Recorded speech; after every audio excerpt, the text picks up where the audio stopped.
जय हिंद दोस्तों, स्वागत है एक बार फिर से आपके अपने YouTube चैनल स्टडी प्लेटफॉर्म में। दोस्तों आज हम घटना चक्र के भारत के भूगोल की सीरीज को आगे बढ़ाते हुए अफवाह तंत्र के विषय में आज हम लोग बात करने वाले हैं। इस वीडियो में मैंने अफवाह तंत्र से रिलेटेड जितने भी महत्वपूर्ण सवाल विभिन्न स्टेट पीसीएस तथा IAS पीडी में पूछे गए हैं उनको मैंने डिस्कस किया है। इससे पहले मैंने दोस्तों ऑलरेडी 4 वीडियो को भारत से जो कि भारत के भूगोल से रिलेटेड थे उनको मैंने कवर कर दिया है। तो अभी तक जिन लोगों ने उस वीडियो को जाकर नहीं देखा है तो कृपया करके प्लेलिस्ट में जाकर देख लें। वीडियो स्टार्ट करने से पहले दोस्तों आपसे एक छोटी सी रिक्वेस्ट है कि अगर आप हमारे चैनल पर पहली बार आए हैं तो चैनल को सब्सक्राइब कर लें, बेल आइकन को प्रेस कर लें ताकि नई वीडियो की नोटिफिकेशन आपको समय समय पर मिलती रहे। साथ ही साथ अगर ये वीडियो आपको पसंद आए तो इसे ज़्यादा से ज़्यादा लाइक करें और अपने दोस्तों के साथ शेयर करें। तो चलिए डिस्कशन स्टार्ट करते हैं। आज के डिस्कशन का हमारा फर्स्ट सवाल है दोस्तों, गंगा नदी उदाहरण है। तो दोस्तों आपको याद रखना है कि गंगा नदी जो है पूर्ववर्ती अफवाह तंत्र का उदाहरण है। गंगा नदी पूर्ववर्ती अफवाह का उदाहरण है। नेक्स्ट क्वेश्चन है दोस्तों, बांग्लादेश में गंगा नदी को पुकारा जाता है। तो दोस्तों याद रखना है बांग्लादेश में गंगा नदी को पद्मा के नाम से पुकारा जाता है। अब देखते हैं कौन कौन से महत्वपूर्ण फैक्ट्स हैं इससे रिलेटेड। तो गंगा हरिद्वार में मैदानी भागों में प्रवेश करती है। तो ये पॉइंट आपको ध्यान में रखना है कि गंगा पहली बार मैदानी भागों में कहाँ पर प्रवेश करती है, तो हरिद्वार में प्रवेश करती है। झारखंड की सीमा पर स्थित राजमहल की पहाड़ी के उत्तर की ओर प्रवाहित होती हुई पश्चिम बंगाल के फरक्का नामक स्थान पर यह बांग्लादेश में पहुँचती है, प्रवेश करती है दोस्तों। यहाँ इसे पद्मा के नाम से जाना जाता है। तो याद रखना है कि बांग्लादेश में इसे किस नाम से जाना जाता है दोस्तों, पद्मा के नाम से जाना जाता है। नेक्स्ट क्वेश्चन है, बांग्लादेश में प्रवेश करने के बाद गंगा नदी को निम्नलिखित में से किस नाम से जाना जाता है। तो किस नाम से जाना जाता है दोस्तों, तो इसे पद्मा के नाम से जाना जाता है।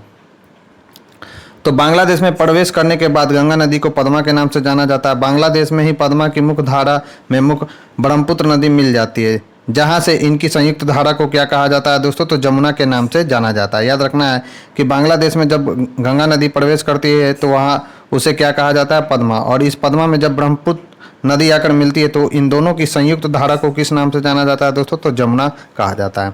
और आगे चलकर इसमें मेघना नदी मिल जाती है और संयुक्त रूप से यह मेघना के नाम से बंगाल की खाड़ी में मिल जाती है दोस्तों। तो ये कुछ महत्वपूर्ण फैक्ट्स है दोस्तों जिसे आपको ध्यान में रखना है। बढ़ते अपने नेक्स्ट क्वेश्चन की ओर। नेक्स्ट क्वेश्चन है दोस्तों, बांग्लादेश में प्रवेश उपरांत गंगा कहलाती है। तो याद रखना बांग्लादेश में प्रवेश उपरांत गंगा क्या कहलाती है दोस्तों, किस नाम से जानी जाती है, तो यह पद्मा के नाम से जानी जाती है। नेक्स्ट है, सुंदरवन डेल्टा का निर्माण करने वाली नदियां हैं। तो याद रखना सुंदरवन डेल्टा का निर्माण करने वाली नदियां कौन है दोस्तों, तो गंगा और ब्रह्मपुत्र नदियां हैं। तो सुंदरवन डेल्टा भारत और बांग्लादेश में स्थित विश्व का सबसे बड़ा डेल्टा है। तो याद रखना आपको इसका निर्माण गंगा, ब्रह्मपुत्र और मेघना नदियों द्वारा हुआ है। इसका लगभग 2/3 भाग याद रखना है बांग्लादेश में तथा शेष भाग जो है दोस्तों भारत में आता है। तो याद रखना है कि सुंदरवन जो डेल्टा है दोस्तों उसका 2/3 भाग बांग्लादेश में आता है तथा शेष भाग भारत में आता है दोस्तों। नेक्स्ट है, कथन और कारण से रिलेटेड क्वेश्चन पूछा गया। गंगा बहुत ही प्रदूषित नदी है। इसका कारण बताया गया कि जो नदी जितनी पवित्र होती है वह उतनी ही प्रदूषित होती है। तो ऐसा इस कारण तो गलत दिया गया दोस्तों कि जो नदी जितनी पवित्र होती है उतना ही प्रदूषित होती है। तो इसका सही जो है दोस्तों, गंगा जो है प्रदूषित नदी है, यह बात सही है। और ये इसका जो कारण दिया गया है यह गलत है। तो इस क्वेश्चन का जो राइट आंसर हो जाएगा दोस्तों क्या हो जाएगा, सी, यानी ए सही है परंतु आर गलत है। यह सही है कि गंगा विश्व की सर्वाधिक प्रदूषित नदियों में से एक है, लेकिन इसका कारण उसकी पवित्रता नहीं है। गंगा के प्रदूषण का सबसे बड़ा जो कारण है दोस्तों शहरों का अशोधित प्रदूषण गंगा में मिलाया जाना है दोस्तों। जो शहरों में कचरे और से जो प्रवाहित पानी होती है दोस्तों, जल होता है, वो गंगा में प्रवाहित होता है और इस शहरों से निकलने वाले जो गंदगियाँ होती है उसमें आकर गंगा नदी में मिलती है और यह इसके प्रदूषण का सबसे बड़ा कारण माना जाता है दोस्तों। नेक्स्ट क्वेश्चन है, गंगा की जलोढ़ मृदा की गहराई भूमि सतह के नीचे लगभग कितनी है। तो याद रखना है कितनी है दोस्तों, तो यह 6000 मीटर तक होती है दोस्तों। और यह BPSC प्री में पूछा गया है तो आगे भी पूछ सकता है। तो ओल्डहम के अनुसार गंगा के जलोढ़ निक्षेपों की मोटाई जो है दोस्तों कितना से कितना है, तो 4000 से 6000 मीटर तथा ग्लेनी के अनुसार कितना है दोस्तों, तो 2000 मीटर है। नेक्स्ट क्वेश्चन है दोस्तों, निम्नलिखित कथनों का परीक्षण करें एवं नीचे दिए गए कुट से सही उत्तर चुनिए। देवप्रयाग अलकनंदा और भागीरथी के संगम पर स्थित है। तो याद ये भी बात बिल्कुल सही है कि जो देवप्रयाग है दोस्तों अलकनंदा और भागीरथी नदी के संगम पर स्थित है, यह बात बिल्कुल सही है। दूसरा, रुद्रप्रयाग अलकनंदा और मंदाकिनी नदियों के संगम पर अवस्थित है। तो यह जो है दोस्तों, यह बात भी बिल्कुल सही है कि जो रुद्रप्रयाग है अलकनंदा और मंदाकिनी नदी के संगम पर अवस्थित है, यह बात भी सही है। अलकनंदा नदी बद्रीनाथ से होकर बहती है, यह बात भी सही है। तो 1, 2, 3 तो बिल्कुल सही। चौथा देख लेते हैं कि केदारनाथ आदि शंकराचार्य द्वारा स्थापित सबसे बड़ा पीठ के रूप में मानी जाती है। तो यह बात जो है दोस्तों, यह बात बिल्कुल गलत है। केदारनाथ आदि शंकराचार्य द्वारा स्थापित सबसे बड़ी पीठ के रूप में मानी जाती है, यह बात बिल्कुल नहीं है। सबसे बड़ी पीठ के रूप में नहीं मानी जाती है। तो सही उत्तर का चयन करना था, तो यहाँ पर सही उत्तर हो जाएगा 1, 2 और 3। तो इस क्वेश्चन का जो राइट आंसर हो जाएगा दोस्तों, वो हो जाएगा 1, 2 और 3। तो देवप्रयाग में भागीरथी अलकनंदा से नदी से मिलती है, कथन 1 सही है। रुद्रप्रयाग में मंदाकिनी अलकनंदा से मिलती है, यह भी कथन सही है। अलकनंदा नदी चमोली, टिहरी और पौड़ी गढ़वाल जिले से होकर बहती है। चमोली जिले की नगर पंचायत बद्रीनाथ अलकनंदा नदी के तट पर अवस्थित है दोस्तों। इस प्रकार कथन 3 भी सही है। आदि शंकराचार्य द्वारा स्थापित 4 पीठों में से एक बद्रीनाथ में स्थापित है, न कि केदारनाथ में। याद रखना है दोस्तों, आदि शंकराचार्य के समाधि स्थल के रूप में केदारनाथ का महत्व है। केदारनाथ 12 ज्योतिर्लिंगों में से एक है, अतः कथन 4 गलत है दोस्तों। तो ये है महत्वपूर्ण सवाल दोस्तों, जिसे आपको ध्यान में रखना है। नेक्स्ट है रुद्रप्रयाग, फिर आनंदप्रयाग और कर्णप्रयाग। तो दोस्तों देवप्रयाग में तो कौन सी नदी मिलती है? तो अलकनंदा और भागीरथी नदी जो है दोस्तों, वह देवप्रयाग में मिलती है। रुद्रप्रयाग में कौन सी मिलती है दोस्तों? तो रुद्रप्रयाग में अलकनंदा और मंदाकिनी नदी मिलती है। नंदप्रयाग में तो नंद नदी मिलेगी, लेकिन यहाँ पर तो है नहीं। और कर्णप्रयाग में कौन मिलती है दोस्तों? तो कर्णप्रयाग में मिलती है विष्णु गंगा और मंदाकिनी। तो इस क्वेश्चन का जो राइट आंसर होना चाहिए, रुद्रप्रयाग का 2 यानी 2 से स्टार्ट होना चाहिए और डी का 4 होना चाहिए। तो डी का 1 होना चाहिए। तो एक ही ऑप्शन में है दोस्तों, कौन सा ऑप्शन में है? तो इसमें स्टार लगा हुआ है। तो क्या रीजन है देखते हैं। इस क्वेश्चन में स्टार लगा हुआ है। तो प्रश्न में सूची 1 के अंतर्गत दिए गए स्थलों में रुद्रप्रयाग, याद रखना है, रुद्रप्रयाग, कर्णप्रयाग एवं देवप्रयाग का मिलान सूची 1 में क्रमशः क्या, सूची 2 में क्रमशः कैसा है दोस्तों? तो रुद्रप्रयाग का संबंध है अलकनंदा और मंदाकिनी नदी यहाँ पर आकर मिलती है। अलकनंदा और पिंडार नदी जो है कर्णप्रयाग में आकर मिलती है। देवप्रयाग में भागीरथी नदी और अलकनंदा आकर मिलती है। जबकि नंदप्रयाग में याद रखना है कि विष्णु गंगा मंदाकिनी से सुमेलित नहीं है। नंदप्रयाग में कौन सी नदी मिलती है दोस्तों? तो अलकनंदा और नंदाकिनी। याद रखना है कि नंदप्रयाग में अलकनंदा और नंदाकिनी नदियों के संगम स्थल के लिए प्रसिद्ध है दोस्तों। यानी नंदप्रयाग में अलकनंदा और नंदाकिनी नदी आपस में आकर मिलती है, जो कि ऑप्शन में नहीं है। और आयोग ने इसका आंसर क्या बताया दोस्तों? तो बी बताया है। नेक्स्ट क्वेश्चन है, मंदाकिनी नदी किस जल प्रवाह अथवा मुख्य नदी से संबंधित है? तो याद रखना है, मंदाकिनी नदी अलकनंदा जल प्रवाह अथवा मुख्य नदी से संबंधित है दोस्तों। तो इस क्वेश्चन का राइट आंसर ए होगा। तो याद रखना है कि मंदाकिनी नदी चौड़ाबाड़ी ताल से निकलती है। कहाँ से निकलती है मंदाकिनी नदी? तो चौड़ाबाड़ी ताल से निकलती है। यह सोनप्रयाग में काली गंगा से मिलती है। तो कहाँ पर यह मिलती है दोस्तों मंदाकिनी नदी? तो सोनप्रयाग में काली गंगा से मिलती हुई आगे बढ़ती है। बद्रीनाथ के दक्षिण में रुद्रप्रयाग नामक स्थान पर यह याद रखना है कि अलकनंदा नदी से मिलती है। तो ये VBI सवाल है दोस्तों, जिसे आपको ध्यान में रखना है। नेक्स्ट है, पूर्वी धौली गंगा सहायक नदी है। तो याद रखना है, पूर्वी धौली गंगा काली नदी की सहायक नदी है दोस्तों। तो पूर्वी धौली गंगा नदी काली नदी की सहायक नदी है। काली नदी लिपुलेख दर्रे के पास काला पानी से निकलती है। याद रखना है कि काली नदी कहाँ से निकलती है? तो लिपुलेख दर्रे के पास काला पानी से निकलती है दोस्तों। इसकी प्रमुख सहायक नदियों में गौरी, कुथुजंगती, सरजू, लोहावती और लधिया आदि है दोस्तों। तो ये कुछ महत्वपूर्ण फैक्ट्स है दोस्तों, जिसे आपको ध्यान में रखना है। बढ़ते हैं अपने नेक्स्ट क्वेश्चन की ओर। नेक्स्ट क्वेश्चन है, निम्नलिखित स्थानों में से कहाँ पर भागीरथी और अलकनंदा नदियाँ मिलती है? तो याद रखना है दोस्तों कि भागीरथी और अलकनंदा नदी कहाँ पर आकर मिलती है? तो देवप्रयाग में आकर मिलती है भागीरथी नदी और अलकनंदा नदी। तो देवप्रयाग उत्तराखंड के टिहरी गढ़वाल जिले में स्थित प्रसिद्ध तीर्थ स्थान है। यह अलकनंदा और भागीरथी नदियों के संगम पर स्थित है। इसी संगम स्थल के बाद से ही गंगा के नाम से जानी जाती है। तो याद रखना है कि अलकनंदा और भागीरथी नदी देवप्रयाग में मिलती है और इन दोनों की संयुक्त धारा को गंगा के नाम से जाना जाता है दोस्तों। देवप्रयाग उत्तराखंड के 5 प्रयागों में से एक माना जाता है। तो ये भी इंपॉर्टेंट फैक्ट्स है जिसे आपको ध्यान में रखना है। नेक्स्ट है, निम्न में से किस स्थान पर अलकनंदा एवं भागीरथी का संगम होता है? तो सेम क्वेश्चन है दोस्तों। तो देवप्रयाग में अलकनंदा और भागीरथी नदी का संगम होता है।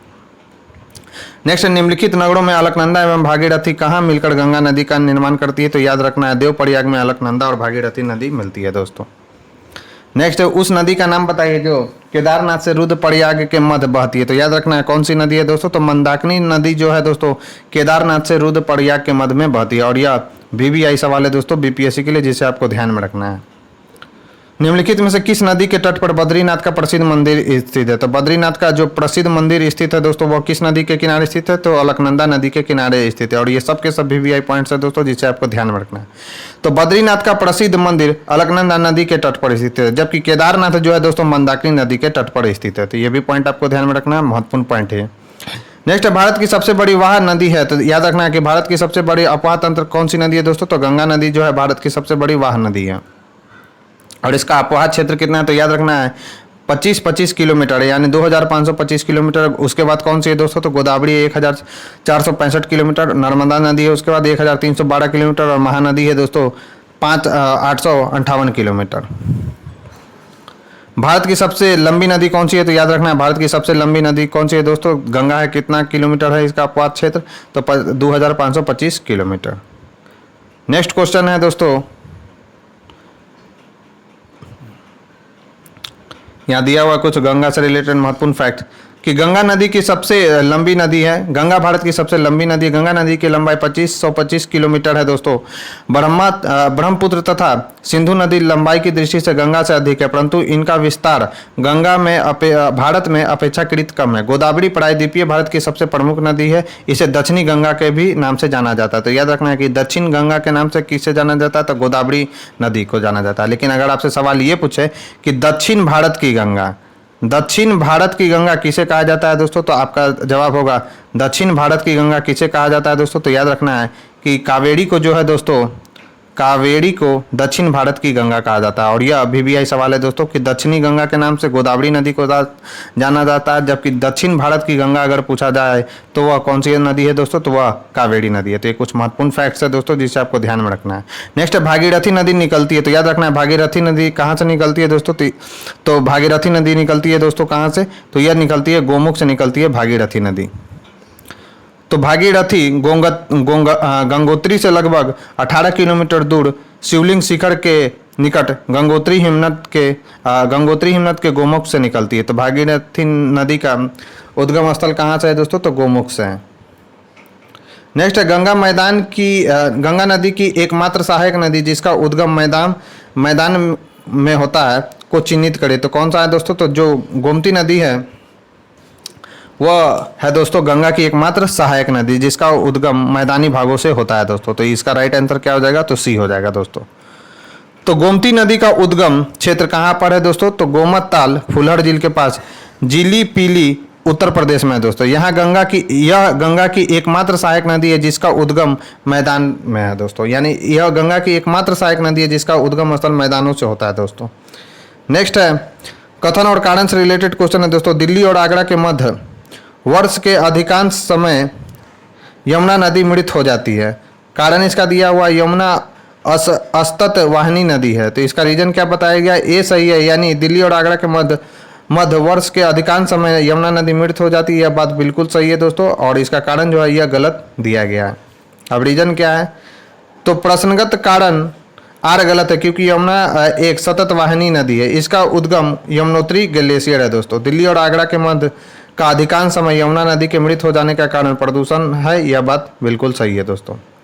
नेक्स्ट है, निम्नलिखित नदियों में से कौन सा एक यमुना की सहायक नदी नहीं है? तो आपको बताना है कि इसमें से कौन सा यमुना की सहायक नदी नहीं है। तो दोस्तों चंबल बेतवा केन जो है यमुना की सहायक नदी है, जबकि रामगंगा जो है दोस्तों यमुना की सहायक नदी नहीं है। रामगंगा नदी गंगा की सहायक नदी। याद रखना है कि रामगंगा नदी जो है गंगा की सहायक नदी है, जबकि चंबल बेतवा और केन यमुना की सहायक नदियाँ हैं दोस्तों।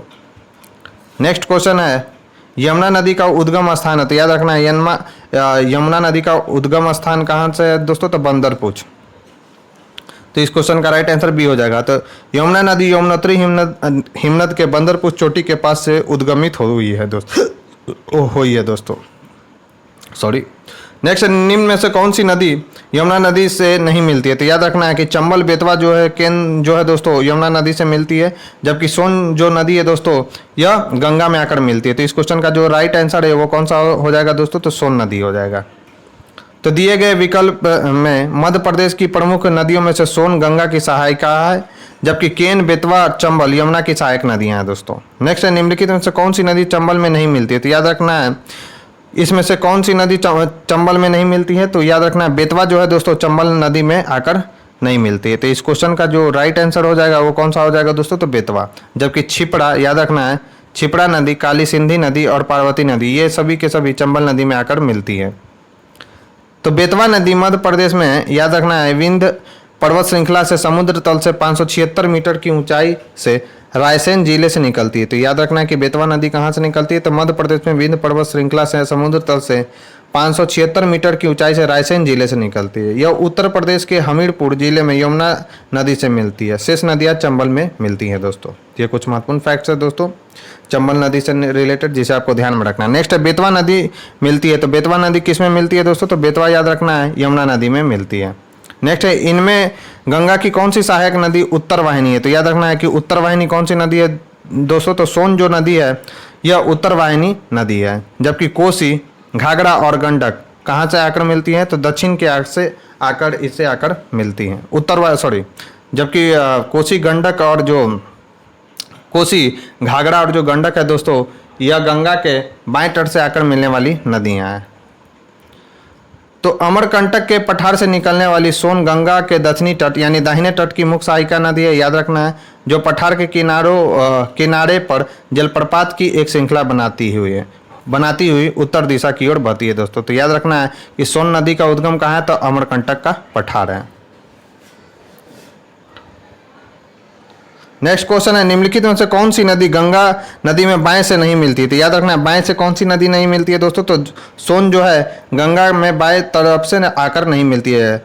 जबकि गोमती, घाघरा और कोसी नदी जो है दोस्तों गंगा में बाएं तट से आकर मिलने वाली इसकी प्रमुख सहायक नदियां हैं दोस्तों। तो ये कुछ महत्वपूर्ण फैक्ट्स है दोस्तों गंगा नदी से रिलेटेड, जिसे आपको ध्यान में रखना है। नेक्स्ट है, कौन सी श्रेणी यमुना और सोन के मध्य जल द्विभाजक का कार्य करती है, तो कौन सी है दोस्तों, तो कैमूर जो श्रेणी है दोस्तों यमुना और सोन के मध्य जल द्विभाजक का कार्य करती है, और यह इंपॉर्टेंट सवाल है दोस्तों। नेक्स्ट, इससे रिलेटेड कौन कौन से फैक्ट्स है दोस्तों, तो यमुना और सोन नदी के मध्य जल विभाजक का कार्य कैमूर श्रेणी करती है। सोन नदी प्रायद्वीपीय भारत में आने वाली गंगा की एक प्रमुख सहायक नदी है। कैमूर श्रेणी सोन नदी के उत्तर पश्चिमी सीमा का निर्धारण करती है। तो याद रखना है कि जो कैमूर श्रेणियां हैं दोस्तों वह सोन नदी के उत्तर पश्चिम सीमा का निर्धारण करती है। यह पटना के निकट गंगा से मिलती है। तो याद रखना है कि सोन नदी कहाँ पर आकर मिलती है गंगा से, तो पटना में आकर मिलती है गंगा से आकर, और यह बीपीएससी में पूछा गया सवाल है दोस्तों, इसलिए यह महत्वपूर्ण हो जाता है। नेक्स्ट, निम्नलिखित में से किस नदी का जल ग्रहण क्षेत्र सर्वाधिक है, तो याद रखना है कि सोन नदी का जो जल ग्रहण क्षेत्र है दोस्तों वह सर्वाधिक है। यहाँ जल ग्रहण क्षेत्र इनका दिया हुआ है। नेक्स्ट है, मोड़ी बंद डेल्टा निम्नलिखित में से किस डेल्टा का एक उप विभाग है, तो याद रखना है यह बंगाल डेल्टा का एक उप विभाग है दोस्तों। कौन सा, तो याद रखना है मोड़ी बंद डेल्टा। दो हिमालयी नदियां गंगा और ब्रह्मपुत्र एक गैर हिमालयी नदी मेघना के साथ मिलकर विश्व के सर्वाधिक वृहद डेल्टा का निर्माण करती हैं, जिसे Ganga Brahmaputra delta, Ganga delta, Sundarban delta या बंगाल डेल्टा के नाम से हम लोग जानते हैं दोस्तों। इसे दो भागों में पश्चिमी निष्क्रिय डेल्टा और पूर्वी सक्रिय मेघना डेल्टा मैदान में विभाजित किया जाता है। पश्चिमी निष्क्रिय डेल्टा को पुनः तीन उप विभागों कौन सा, मोड़ीबंद डेल्टा, प्रौढ़ डेल्टा और ज्वार सक्रिय डेल्टा में विभक्त किया गया। मोड़ीबंद जो डेल्टा का नाम बागची द्वारा दिया गया था, तो याद रखना है कि मोड़ीबंद जो डेल्टा है उसका नाम किसके द्वारा दिया गया था, तो बागची के द्वारा दिया गया था। और यह सुंदरवन जो डेल्टा है दोस्तों उससे रिलेटेड यह महत्वपूर्ण पॉइंट है दोस्तों, जिसे आपको ध्यान में रखना है, काफ़ी ज़्यादा यह महत्वपूर्ण पॉइंट है। नेक्स्ट क्वेश्चन है दोस्तों, निम्नलिखित में से गंगा नदी घाटी का भाग कौन सी उपनदी है, तो याद रखना है कौन सी उपनदी है दोस्तों, तो यह दक्षिण जो कोयल है गंगा नदी घाटी का भाग है दोस्तों कौन सी उपनदी, तो दक्षिण कोयल। तो याद यहाँ पर क्वेश्चन पूछ रहा है कि निम्नलिखित में से गंगा नदी घाटी का भाग कौन सी उपनदी है, तो कौन सी उपनदी है दोस्तों, तो उस उपनदी का नाम है दक्षिण कोयल। और यह बीपीएससी प्री में पूछा गया 2019 में। तो उत्तरी कोयल झारखंड से बहने वाली एक नदी है जो सोन नदी की एक सहायक नदी है। यह सोन नदी के दाहिने तट पर मिलती है। सोन नदी दक्षिण भाग से गंगा नदी में मिलने वाली दूसरी सबसे बड़ी, पहली कौन सी है दोस्तों, तो यमुना है, सहायक नदी है जो पटना के पास गंगा में मिलती है। दक्षिण कोयल नदी झारखंड व उड़ीसा में प्रवाहित होती है। दक्षिणी कोयल नदी उत्तरी कारो नदी के साथ मिलकर कोयल नदी के रूप में प्रवाहित होती है जो उड़ीसा के राउरकेला के पास शंख नदी से मिलकर ब्राह्मणी नदी के पास प्रवाहित होती है। बराकर नदी दामोदर नदी की मुख्य सहायक नदी है जो याद रखना है दोस्तों झारखंड के कोडरमा पठार से निकलकर हजारीबाग से होते हुए दामोदर में मिलती है। दामोदर निचली गंगा बेसिन में हुगली नदी से मिलती है। दामोदर नदी बेसिन गंगा नदी बेसिन का उप बेसिन है। इस प्रकार बराकर और उत्तरी कोयल गंगा नदी घाटी की उप नदियाँ हैं। अतः इस प्रश्न का सॉरी दोस्तों मैंने यहाँ पर ऑप्शन गलत सी पढ़ लिया था। इस क्वेश्चन का जो राइट आंसर हो जाएगा दोस्तों वो क्या हो जाएगा, ई हो जाएगा। यानी उत्तरी कोयल और जो बराकर नदियाँ हैं दोस्तों वो गंगा नदी की उप नदियाँ। सॉरी, वेरी सॉरी, मैंने सी ऑप्शन थोड़ा मतलब उत्तर ऐसा लग रहा था कि सी और ई है, सी जैसे ई लग रहा था इसलिए मैंने सी पढ़ दिया। तो इसका जो राइट आंसर है दोस्तों वो दिया गया है ई, यानी उप नदियाँ कौन सी है, तो उत्तरी कोयल और बराकर। नेक्स्ट है गंगा बिहार राज्य में गंगा के किनारे स्थित जिलों की संख्या कितना है, तो कितना है दोस्तों, तो यह 12 है। तो बिहार राज्य में गंगा के किनारे स्थित जिलों की संख्या कितना है दोस्तों, तो याद रखना है कि 12 है दोस्तों। तो बिहार राज्य के याद रखना है 12 जिले गंगा नदी के तट पर अवस्थित है, जिसमें कौन कौन सा है, याद रखना है कि सारण, बक्सर, भोजपुर, पटना, वैशाली, समस्तीपुर, बेगूसराय, लखीसराय, मुंगेर, खगड़िया, भागलपुर, कटिहार एवं शामिल है दोस्तों। तो ये 12 जिले हैं दोस्तों जो गंगा नदी के तट पर अवस्थित है और यह वीवीआई सवाल है दोस्तों जिसे आपको ध्यान में रखना है। नेक्स्ट है बिहार के किस जिले में गंगा नदी सबसे लंबी है, तो याद रखना है बिहार के किस जिले में गंगा नदी सबसे लंबी है दोस्तों, तो बिहार के जो पटना जिला है दोस्तों उसमें गंगा नदी सबसे लंबी है दोस्तों। तो गंगा नदी बिहार के 12 जिले से होकर गुजरती है, जिनमें गंगा की सर्वाधिक लंबाई जो है दोस्तों पटना में है। दूसरे स्थान पर कौन सा है दोस्तों, तो भागलपुर आता है जहां गंगा की नदी की लंबाई कितना है दोस्तों, तो 97 किलोमीटर है। तो ये कुछ महत्वपूर्ण फैक्ट्स है दोस्तों इससे रिलेटेड जिसे आपको ध्यान में रखना है। अब हम लोग दोस्तों ब्रह्मपुत्र नदी से रिलेटेड जितने भी सवाल विभिन्न स्टेट पीसीएस तथा आईएएस पीडी में पूछे गए हैं उनको हम लोग एक एक कर देखने वाले हैं। सबसे पहला क्वेश्चन है दोस्तों, तिब्बत में उत्पत्ति पाने वाली ब्रह्मपुत्र, इरावदी और मैकांग नदियां अपने ऊपरी पाटों में संकीर्ण और समानांतर पर्वत श्रेणियों से होकर प्रवाहित होती है। इन नदियों में ब्रह्मपुत्र भारत में प्रविष्ट होने से ठीक पहले अपने प्रवाह में एक यू टर्न लेती है। यह यू टर्न क्यों बनाती है, तो याद रखना है दोस्तों यह यू टर्न क्यों बनाती है, तो यह भूवैज्ञानिकीय तरुण हिमालय के अक्ष संघीय नमन के कारण यह यू टर्न बनाती है दोस्तों ब्रह्मपुत्र नदी। तो याद रखना है तिब्बत में उत्पत्ति पाने वाली ब्रह्मपुत्र, इरावती और मैकांग नदियां अपने ऊपरी पाटों में संकीर्ण और समानांतर पर्वत श्रेणियों से होकर प्रवाहित होती है। ब्रह्मपुत्र नदी भारत में प्रवेश से पूर्व एक यू टर्न लेती है। यह यू टर्न भूवैज्ञानिकीय तरुण हिमालय के अक्ष संघीय नमन के कारण होता है और यह वीवीआई पॉइंट्स है दोस्तों बीपीएससी के लिए जिसे आपको ध्यान में रखना है। नेक्स्ट क्वेश्चन है, भारत में यरलुंग जंगबो नदी को किस नाम से जाना जाता है, तो यरलुंग जंगबो नदी को किस नाम से जाना जाता है दोस्तों, तो ब्रह्मपुत्र नदी को जो है दोस्तों यरलुंग जंगबो नदी के नाम से जाना जाता है और ये सब के सब वीवीआई पॉइंट्स है दोस्तों बीपीएससी में पूछा गया है तो आगे भी पूछ सकता है। तो भारत में यरलुंग जंगबो नदी को ब्रह्मपुत्र नदी के नाम से जाना जाता है दोस्तों। नेक्स्ट है, तिब्बत में मानसरोवर झील के पास जिस नदी का स्रोत है तो वह कौन सी नदी है दोस्तों, तो वह कौन से है, ब्रह्मपुत्र नदी है, सतलज नदी और सिंधु नदी। इन तीनों का जो उद्गम स्थल है दोस्तों वह तिब्बत के मानसरोवर झील के आसपास से ही होता है। तो इसका राइट आंसर जो होगा दोस्तों वो कौन सा हो जाएगा, वो डी होगा। तो ब्रह्मपुत्र नदी, सतलज और सिंधु नदियों का स्रोत तिब्बत के मानसरोवर झील के पास से ही होता है। नेक्स्ट है, निम्नलिखित नदियों पर विचार कीजिए। बराकर, लोहित और सुबनसिरी उपयुक्त में से अरुणाचल प्रदेश से होकर बहती है। तो ध्यान रखना है दोस्तों, लोहित जो है लोहित और सुबनसिरी जो नदियां हैं जो दोस्तों वह अरुणाचल प्रदेश से होकर बहती है, जबकि जो बराक नदियां है, बराक नदी जो है दोस्तों वह अरुणाचल प्रदेश से होकर नहीं बहती है। तो लोहित सुबनसिरी नदियां अरुणाचल प्रदेश से होकर बहती है, जबकि बराक नदियां मणिपुर पहाड़ी से निकलकर मणिपुर, मिजोरम और असम से बहते हुए बांग्लादेश में प्रवेश करती है। तो याद रखना कि बराक नदियां कहाँ कहाँ बहती है, तो मणिपुर पहाड़ियों से निकलकर यह मणिपुर में बहती है, मिजोरम में बहती है और असम में बनती है, और फाइनली किस में, बांग्लादेश में यह प्रवेश करती है दोस्तों। फिर है मानस नदी किस नदी की उपनदी है, तो याद रखना है मानस नदी ब्रह्मपुत्र नदी की जो है दोस्तों उपनदी है, और यह VVI सवाल है दोस्तों जिसे आपको ध्यान में रखना है। ब्रह्मपुत्र नदी तिब्बत में किस नाम से जानी जाती है, तो याद रखना है ब्रह्मपुत्र नदी को तिब्बत में किस नाम से जाना जाता है, तो इसे सांगपो नाम से जाना जाता है दोस्तों। तो ब्रह्मपुत्र नदी तिब्बत में सांगपो या सापू के नाम से जानी जाती है। ब्रह्मपुत्र नदी का बहाव क्षेत्र है, तो ब्रह्मपुत्र नदी कहाँ कहाँ पर बहती है दोस्तों, तो तिब्बत, बांग्लादेश और भारत में बहती है। तो इस क्वेश्चन का राइट आंसर ए हो जाएगा। नेक्स्ट, निम्नलिखित में से कौन सी ब्रह्मपुत्र की सहायक नदियां नहीं है, माफ कीजिए दोस्तों थोड़ा धुंधलापन आ गया है तो, लेकिन दिख रहा है। निम्नलिखित में से कौन सी ब्रह्मपुत्र की सहायक नदी या नदियां हैं, तो याद रखना ब्रह्मपुत्र की सहायक नदियां तीनों हैं दोस्तों, दिबांग है, कामेंग है और लोहित है। तो इस क्वेश्चन का जो राइट आंसर हो जाएगा दोस्तों वो डी हो जाएगा। अब देखते हैं कौन कौन से महत्वपूर्ण पॉइंट हमारे एग्जाम के लिए महत्वपूर्ण है। तो राष्ट्रीय जल विज्ञान संस्थान Roorkee, national institute of hydrology Roorkee द्वारा प्रश्नांक अंतर्गत 3 नदियों की सूचनाएं निम्नानुसार प्रदत्त है। दिबांग क्या है, तो दिबांग जो है दोस्तों अरुणाचल प्रदेश के लोअर दिबांग घाटी जिले में प्रवाहित होती है, यह ब्रह्मपुत्र की प्रमुख सहायक नदी है। कामेंग क्या है दोस्तों, तो अरुणाचल प्रदेश के तवांग जिले में पूर्वी हिमालय पहाड़ियों से उद्गमित यह नदी अरुणाचल प्रदेश में कामेंग नाम से तथा असम में जिया भारेली नाम से जाना जाता है। तो अरुणाचल प्रदेश में कामेंग को कामेंग नाम से जाना जाता है दोस्तों, और इसे असम में किस नाम से जाना जाता है, तो जिया भारेली नाम से जाना जाता है। यह भी ब्रह्मपुत्र की प्रमुख सहायक नदियों में से एक है।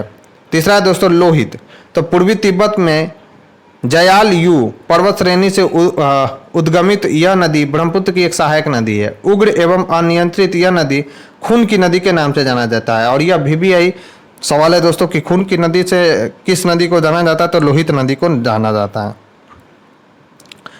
नेक्स्ट क्वेश्चन है दोस्तों, तीस्ता नदी के संदर्भ में निम्नलिखित कथनों पर विचार कीजिए। तीस्ता नदी का उद्गम वही है जो ब्रह्मपुत्र का है, लेकिन यह सिक्किम से होकर बहती है।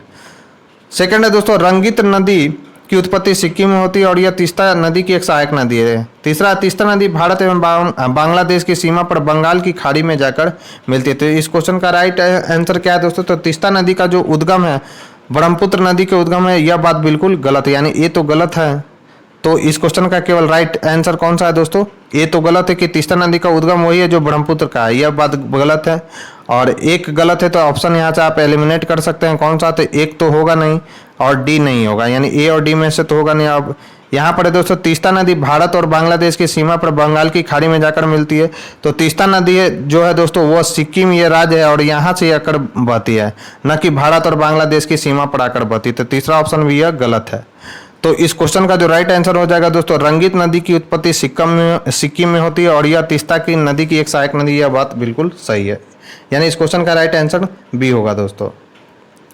तो तीस्ता नदी का उद्गम सिक्किम स्थित खांगचुंग छो हिमनदीय झील से छम्बो छू नदी के रूप में 5280 मीटर की ऊंचाई से होती है। ब्रह्मपुत्र नदी का उद्गम स्थल पश्चिमी तिब्बत में आंगसी हिमनद है, इस प्रकार कथन एक गलत है। रंगित नदी उद्गम सिक्किम में होता है, यह तीस्ता नदी की एक सहायक नदी, याद रखना है दोस्तों। इस प्रकार कथन 2 सही है, तीस्ता नदी ब्रह्मपुत्र की सहायक नदी है, इस प्रकार कथन 3 भी गलत है दोस्तों। तो याद रखना है कि तीस्ता नदी जो है ब्रह्मपुत्र की सहायक नदी है। नेक्स्ट है, निम्नलिखित नदियों में से किनके स्रोत बिंदु लगभग एक ही है, तो कौन सा है दोस्तों, तो ब्रह्मपुत्र और जो सिंधु नदी है उन दोनों का स्रोत स्थल लगभग एक ही है। तो ब्रह्मपुत्र एवं सिंधु नदियों का उद्गम तिब्बत का पठार है दोस्तों। अब हम लोग दोस्तों दक्षिण भारत की नदियों से रिलेटेड जितने भी सवाल विभिन्न स्टेट PCS तथा IAS पीढ़ी में पूछे गए हैं उनको हम लोग एक एक कर देखेंगे।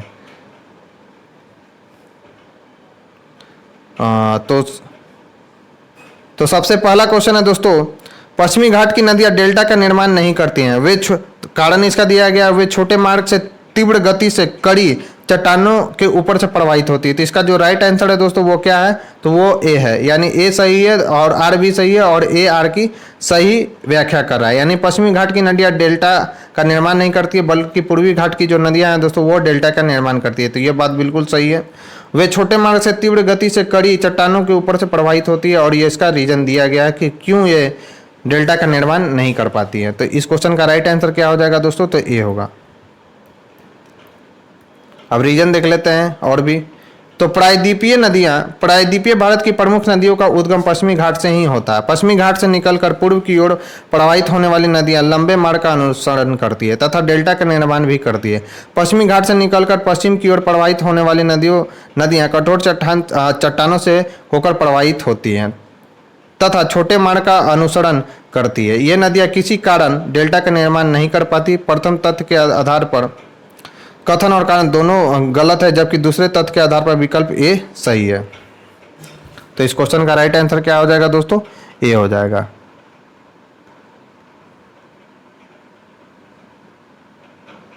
नेक्स्ट क्वेश्चन है दोस्तों, फिर कथन और कारण से रिलेटेड क्वेश्चन है। प्रायद्वीपीय भारत की सभी प्रमुख नदियां बंगाल की खाड़ी में गिरती है, परंतु नर्मदा एवं ताप्ती जो नदियां अरब सागर में गिरती है। तो ये तो बात बिल्कुल सही है दोस्तों कि नर्मदा और ताप्ती का जो मुहाना है वो कौन सा है दोस्तों, तो अरब सागर है। नर्मदा ताप्ती नदियां विभ्रंश घाटी से होकर बहती है, यह बात भी बिल्कुल सही है दोस्तों। तो कथन और कारण दोनों सही है, लेकिन और कारण जो है इसका सही व्याख्या भी कर रहा है दोस्तों। तो इस क्वेश्चन का राइट आंसर क्या हो जाएगा, ए हो जाएगा।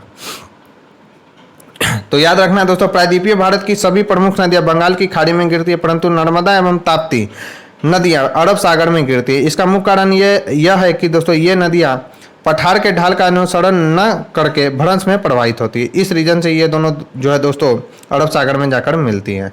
नेक्स्ट है, नर्मदा नदी पश्चिम की ओर बहती है, जबकि अधिकांश अन्य प्रायद्वीपीय बड़ी नदियां पूर्व की ओर बहती है। ऐसा क्यों होता है, तो इसका कारण यहाँ पर है कि यह एक रेखीय विभ्रंश यानी रिफ्ट घाटी में विस्तृत है। यह बात बिल्कुल सही है नर्मदा नदी के बारे में। यह विंध्य और सतपुड़ा के बीच बहती है, यह भी बात सही है। भूमि का ढलान मध्य भारत से पश्चिम की ओर है। अब ये है कि नहीं, इसके लिए आंसर देखना पड़ेगा। तो इसमें स्टार लगा हुआ है दोस्तों, आईएसपीडी 2013 में पूछा गया। देखते हैं रीजन क्या है। तो नर्मदा नदी का पश्चिम की ओर बहाव का कारण भ्रंश घाटी से होकर प्रवाहित होना है। नर्मदा नदी विंध्य और सतपुड़ा के बीच बहती है। मध्य भारत में भूमि का ढलान पूर्व की ओर है। इस प्रकार कथन 1 और 2 सही है, जो कि किसी भी विकल्प में नहीं दिया गया है। यहाँ देख लेते हैं। हाँ दोस्तों, यहाँ पर 1 और 2 दोनों सही था, मैंने बताया भी था, लेकिन यह विकल्प किसी में नहीं है, तो इसलिए इसमें स्टार लगा हुआ है। नेक्स्ट है, नर्मदा घाटी किन पर्वत श्रृंखला के बीच स्थित है। तो याद रखना है, विंध्याचल और सतपुड़ा के बीच स्थित है दोस्तों नर्मदा घाटी। नेक्स्ट है, इन पश्चिम वाहिनी नदियों में से कौन 2 पर्वत श्रेणियों के बीच बहती है। तो कौन सी नदी है दोस्तों, तो जो नर्मदा नदी है विंध्य और सतपुड़ा के मध्य होकर बहती है दोस्तों। फिर कथन और कारण से रिलेटेड सवाल दिया गया दोस्तों। नर्मदा अपने मुहाने पर डेल्टा का निर्माण करती है। तो यह बात बिल्कुल गलत है दोस्तों। नर्मदा अपने मुहाने पर डेल्टा का निर्माण नहीं करती है, बल्कि क्या निर्माण करती है दोस्तों, तो एस्चुरी का निर्माण करती है। वह एक भ्रंश घाटी में बहती है, यह बात बिल्कुल सही है। यानी कथन गलत है, जबकि कारण इसका सही है। तो इस क्वेश्चन का राइट क्या हो जाएगा दोस्तों, तो डी, यानी ए गलत है परंतु आर सही है। रीजन देख लेते हैं। रीजन है, हाँ, तो नर्मदा नदी अपने मुहाने पर डेल्टा का निर्माण नहीं करती है। इसका प्रमुख कारण है कि यह भ्रंश घाटी से होकर बहती है। भ्रंश से प्रवाहित होने के कारण इसमें गाद का अभाव रहता है दोस्तों। तो ये रीजन बताया गया है, और यह डेल्टा न बनाकर एस्चुरी बनाती है दोस्तों। ये बात भी आपको ध्यान में रखना है। नेक्स्ट है, कौन सी नदी रिफ्ट घाटी या भ्रंश द्रोणी से होकर बहती है। तो कौन सी नदी है दोस्तों जो रिफ्ट घाटी से होकर बहती है, तो वह है नर्मदा नदी। तो इस क्वेश्चन का राइट आंसर ए हो जाएगा दोस्तों। नेक्स्ट क्वेश्चन है, नर्मदा घाटी उदाहरण है। तो याद रखना है कि यह भ्रंश घाटी का उदाहरण है दोस्तों नर्मदा घाटी। नेक्स्ट क्वेश्चन है, निम्नलिखित में से कौन सी एक नदी डेल्टा का निर्माण नहीं करती है। तो याद रखना है, कौन सी नदी डेल्टा का निर्माण नहीं करती है, तो नर्मदा जो है दोस्तों वह डेल्टा का निर्माण नहीं करती है। और इसके साथ साथ एक नदी और भी आपको याद रखना है दोस्तों। और कौन सी नदी है, तो ताप्ती जो नदी है दोस्तों, यह भी डेल्टा का निर्माण नहीं करती, बल्कि ये दोनों नदियाँ किसका निर्माण करती है, तो एस्चुरी का निर्माण करती हैं। निम्न में से कौन सी नदी डेल्टा नहीं बनाती है। तो मैंने अभी आपको बताया था दोस्तों कि नर्मदा और जो ताप्ती है जो दोस्तों नदियाँ, ये डेल्टा नहीं बनाती है, बल्कि डेल्टा की जगह क्या बनाती है, तो एस्चुरी का निर्माण करती है। इसलिए इस क्वेश्चन में स्टार लगा हुआ है दोस्तों। तो भारत की पश्चिम की ओर बहने वाली नदियाँ नर्मदा और ताप्ती डेल्टा का निर्माण न करके एस्चुरी का निर्माण करती है, अतः विकल्प सी और डी दोनों सही है।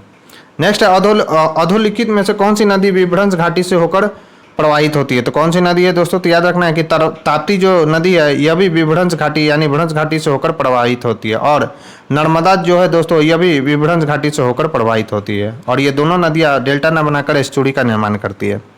ताप्ती नदी विभ्रंश घाटी में प्रवाहित होती है। यह नदी मध्य प्रदेश के बैतूल जिले, याद रखना है कि ताप्ती नदी का उद्गम स्थल कहाँ है दोस्तों, तो मध्य प्रदेश के बैतूल जिले में सतपुड़ा की पहाड़ी से निकलती है। ताप्ती बेसिन मध्य प्रदेश कहाँ कहाँ बहती है, गुजरात और महाराष्ट्र में विस्तृत है। यह नदी पश्चिम की ओर बहते हुए अरब सागर में गिरती है, याद रखना है। इसके अतिरिक्त नर्मदा नदी भी विभ्रंश घाटी में प्रवाहित होती है दोस्तों। नेक्स्ट है निम्नलिखित में से कौन सी घाटी भ्रंश घाटी से होकर प्रवाहित होती है, तो कौन सी है दोस्तों, तो ताप्ती और नर्मदा। तो इस क्वेश्चन का राइट आंसर ए हो जाएगा। नेक्स्ट है निम्नलिखित में से कौन सी नदी भ्रंश घाटी से होकर प्रवाहित होती है, तो कौन सी नदी भ्रंश घाटी से होकर प्रवाहित होती है दोस्तों, तो वह नदी है कौन सी, तो ताप्ती नदी। नेक्स्ट है निम्नलिखित में से कौन सा जनपद नर्मदा बेसिन का भाग है, तो कौन सा जनपद नर्मदा बेसिन का भाग है दोस्तों, तो राजनांदगांव जो है दोस्तों वह नर्मदा बेसिन का भाग है। तो छत्तीसगढ़ के उपर्युक्त जनपदों में से राजनांदगांव जनपद का 6% हिस्सा नर्मदा नदी के बेसिन के अंतर्गत आता है दोस्तों। नेक्स्ट है नर्मदा, सोन तथा महानदी नदी निकलती है, तो याद रखना है कि यह तीनों के तीनों जो नदियां निकलती है दोस्तों वह कहाँ से निकलती है, तो अमरकंटक से निकलती हैं। तो सोन नदी, नर्मदा नदी और महानदी तीनों का उद्गम अमरकंटक पठार से होता है दोस्तों। तो ये इंपॉर्टेंट सवाल है दोस्तों, जिसे आपको ध्यान में रखना है। नेक्स्ट है निम्नलिखित में से कौन सोन नदी का वास्तविक स्रोत है, तो सोन नदी का वास्तविक स्रोत कौन सा है दोस्तों, तो शहडोल जिले में अमरकंटक, शहडोल जिला है दोस्तों, वहाँ अमरकंटक नाम की पहाड़ियाँ है, वहाँ से सोन नदी का उद्गम स्थल है। तो सोन नदी की उत्पत्ति मध्य प्रदेश के शहडोल जिले में अमरकंटक के पास से हुई है। नेक्स्ट है अमरकंटक में कौन सी नदी का उद्गम है, तो कौन सी नदी का उद्गम है दोस्तों, तो याद रखना है कि नर्मदा नदी का जो उद्गम स्थल है, नर्मदा और सोन नदी का उद्गम स्थल तथा महानदी का उद्गम स्थल वो कहाँ से है दोस्तों, तो यह है अमरकंटक में से कौन सी नदी का उद्गम होता है, तो कौन सा है दोस्तों, तो यह नर्मदा नदी, एक मिनट, सोन नदी, नर्मदा नदी और महानदी तीनों का उद्गम अमरकंटक के पठार से है। यहाँ पर क्या बोल रहा है कि अमरकंटक से कौन सी नदी का उद्गम होता है, तो अमरकंटक से तो महानदी का भी उद्गम होता है और नर्मदा नदी का उद्गम होता है, लेकिन यहाँ पे नर्मदा ही दिया गया आंसर, ISPD में पूछा गया सवाल है। नर्मदा नदी का उद्गम कहाँ से होता है, तो याद रखना है नर्मदा नदी का उद्गम कहाँ से होता है दोस्तों, तो याद रखना है कि यह अमरकंटक से नर्मदा नदी का उद्गम होता है। पश्चिम की ओर यानी वेस्टवर्ड प्रवाहित होने वाली नदियां कौन सी है, तो पश्चिम की ओर 2 नदियां प्रवाहित होती है दोस्तों, कौन सी है, तो यह है, अभी मैंने आपको बताया था कि नर्मदा और जो ताप्ती है वो पश्चिम की ओर प्रवाहित होने वाली नदियां हैं दोस्तों। तो इस क्वेश्चन का राइट आंसर क्या हो जाएगा, 1 और 2। तो भारत में याद रखना है पश्चिम दिशा में प्रवाहित होने वाली 3 नदियां प्रमुख है, कौन कौन सा है दोस्तों, तो नर्मदा है, ताप्ती है और माही है दोस्तों। राप्ती घाघरा की सहायक नदी, याद रखना है कि राप्ती किसकी सहायक नदी, तो घाघरा की सहायक नदी है जो उत्तर पश्चिम से दक्षिण पूर्व दिशा में प्रवाहित होती है, अतः सही विकल्प कौन सा है, तो ए है। नेक्स्ट है निम्न में से कौन सी नदी पश्चिम की ओर बहती है, तो याद रखना है पश्चिम की ओर बहने वाली नदियों में कौन है, तो नर्मदा है, ताप्ती है और एक नाम है और कौन सी दोस्तों, कौन सा है दोस्तों, तो माही नदी है। और याद रखना है कि माही नदी जो है दोस्तों कर्क रेखा को, जो कर्क रेखा है 23.5 डिग्री उत्तरी अक्षांश, उसको 2 बार काटती है माही नदी और यह पश्चिम दिशा में प्रवाहित होती है। भारत की निम्नलिखित नदियों में कौन पश्चिमी घाट से नहीं निकलती है, तो कौन सी नदी जो है दोस्तों पश्चिमी घाट से नहीं निकलती है, तो ताप्ती जो नदी है दोस्तों वह पश्चिमी घाट से नहीं निकलती है। ताप्ती नदी कहाँ से निकलती है, तो मध्य प्रदेश के मुल्ताई नगर बैतूल जिला से निकलती है तथा अरब सागर में गिरती है, जबकि गोदावरी, कावेरी और काबना पश्चिमी घाट से निकलने वाली नदियाँ हैं दोस्तों। नेक्स्ट है निम्न में से अरब सागर में गिरने वाली नदी कौन है, तो अरब सागर में कौन सी नदी गिरती है दोस्तों, तो नर्मदा, ताप्ती, ये सब जो है अरब सागर में गिरने वाली नदियाँ हैं। नेक्स्ट है, निम्नलिखित में से कौन सी नदी 3 बार 2 धाराओं में विभक्त हो जाती है और कुछ मील आगे जाकर पुनः मिल जाती है और इस प्रकार श्रीरंगपट्टनम, शिवसुंदरम और श्रीरंगम के द्वीपों का निर्माण करती है? तो वो कौन सी नदी है दोस्तों? तो वह कावेरी नदी है। तो इस क्वेश्चन का जो राइट आंसर होगा दोस्तों वो कौन सा होगा? तो कावेरी नदी होगा।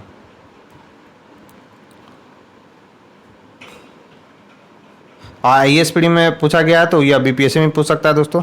तो याद रखना है कि कावेरी नदी कर्नाटक के कुर्ग जिले में ब्रह्मगिरी की पहाड़ियों से निकलकर 800 किलोमीटर लंबाई तथा 81,155 वर्ग किलोमीटर अपार क्षेत्र में प्रवाहित होती है। याद रखना है कि कावेरी नदी का जो उद्गम स्थल है दोस्तों वो कहाँ से कहाँ तक है? तो याद रखना है कि कर्नाटक के कुर्ग जिले में ब्रह्मगिरी की पहाड़ियों से निकलती है कावेरी नदी।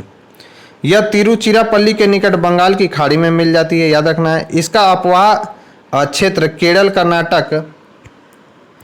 कर्नाटक तथा संघ क्षेत्र पुडुचेरी में विस्तृत है दोस्तों। पहाड़ी से नीचे उतरने के पश्चात कावेरी नदी दक्कन पठार में प्रवाहित होती है, जहां यह श्रीरंगपट्टनम, शिवसुंदरम एवं श्रीरंगम द्वीपों का निर्माण करती हैं। तो ये कुछ महत्वपूर्ण पॉइंट्स हैं दोस्तों कावेरी नदी से रिलेटेड, जिसे आपको ध्यान में रखना है। और एक पॉइंट अभी मैंने आपको और भी बताया दोस्तों इसी वीडियो में कि दक्षिण भारत की गंगा के नाम से किस नदी को जाना जाता है? तो वो कौन सी नदी है दोस्तों? तो वह कावेरी नदी है। लेकिन पूछे कि दक्षिण की गंगा किसे कहा जाता है? तो वो कौन सी नदी है दोस्तों? तो वह है गोदावरी नदी। बढ़ते हैं अपने नेक्स्ट क्वेश्चन की ओर। कावेरी नदी का उद्गम है, तो कावेरी नदी का उद्गम कहाँ है दोस्तों? तो ब्रह्मगिरी पहाड़ियों में है कावेरी नदी का उद्गम। कावेरी नदी कौन से राज्य से होकर बहती है? तो याद रखना है कि कावेरी नदी जो है दोस्तों कर्नाटक में बहती है, केरल में बहती है और तमिलनाडु में बहती है।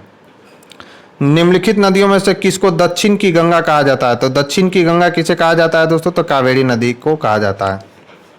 और दक्षिणी की गंगा किसे कहा जाता है? दक्षिणी गंगा किसे कहा जाता है? तो गोदावरी को कहा जाता है। तो याद रखना है आपको।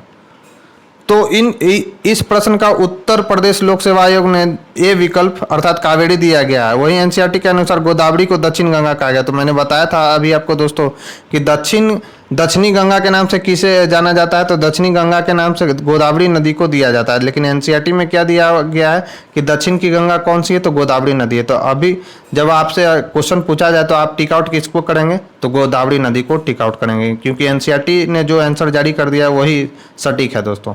तो आपसे पूछे कि दक्षिण की गंगा किसे कहा जाता है? तो गोदावरी नदी को। लेकिन पूछा जाए कि दक्षिण भारत की गंगा किसे कहा जाता है? तो कावेरी नदी को, क्योंकि हमको NCERT को ही फॉलो करना है। क्यों? नेक्स्ट है, कृष्णा नदी जल विवाद किन राज्यों के मध्य है? तो याद रखना है दोस्तों कि कृष्णा नदी जल विवाद जो है आंध्र प्रदेश, कर्नाटक और महाराष्ट्र तीनों के बीच में है। तो इसलिए इस क्वेश्चन में जो है स्टार लगा हुआ है। तो कृष्णा नदी जल विवाद तत्कालीन आंध्र प्रदेश, कर्नाटक और महाराष्ट्र के मध्य वर्ष 1957 से चला आ रहा है दोस्तों। नदियों की लंबाई के अवरोही क्रम में गोदावरी, महानदी, नर्मदा व ताप्ती का सही अनुक्रम क्या है?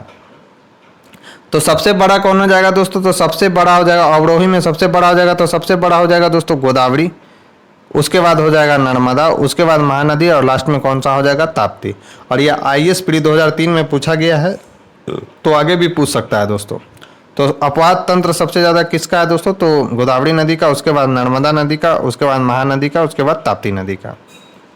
नेक्स्ट नीचे 4 नदियों के नाम दिए गए। लंबाई के दृष्टिकोण से इन नदियों का घटता हुआ क्रम क्या होगा?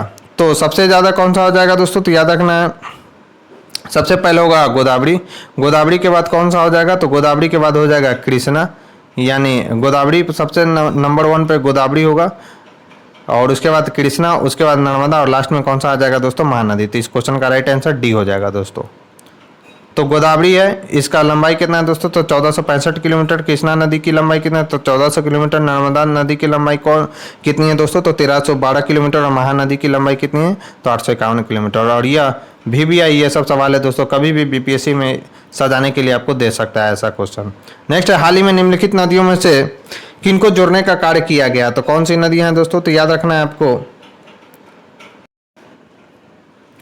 तो याद रखना है दोस्तों किन नदियों को जोड़ने का कार्य चल रहा है? तो गोदावरी और गोदावरी और कृष्णा नदियों को जोड़ने का कार्य पूरा हुआ है दोस्तों।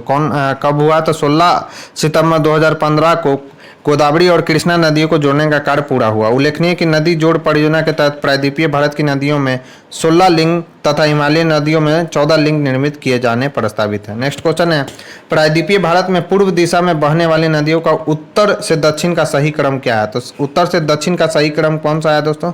तो सबसे पहले कौन सा आएगा? तो सबसे पहले आएगा दोस्तों स्वर्ण रेखा नदी आएगा, उसके बाद महानदी आएगा, उसके बाद गोदावरी आएगा, उसके बाद कृष्णा आएगा, उसके बाद पेन्नार, उसके बाद कावेरी और वेगई।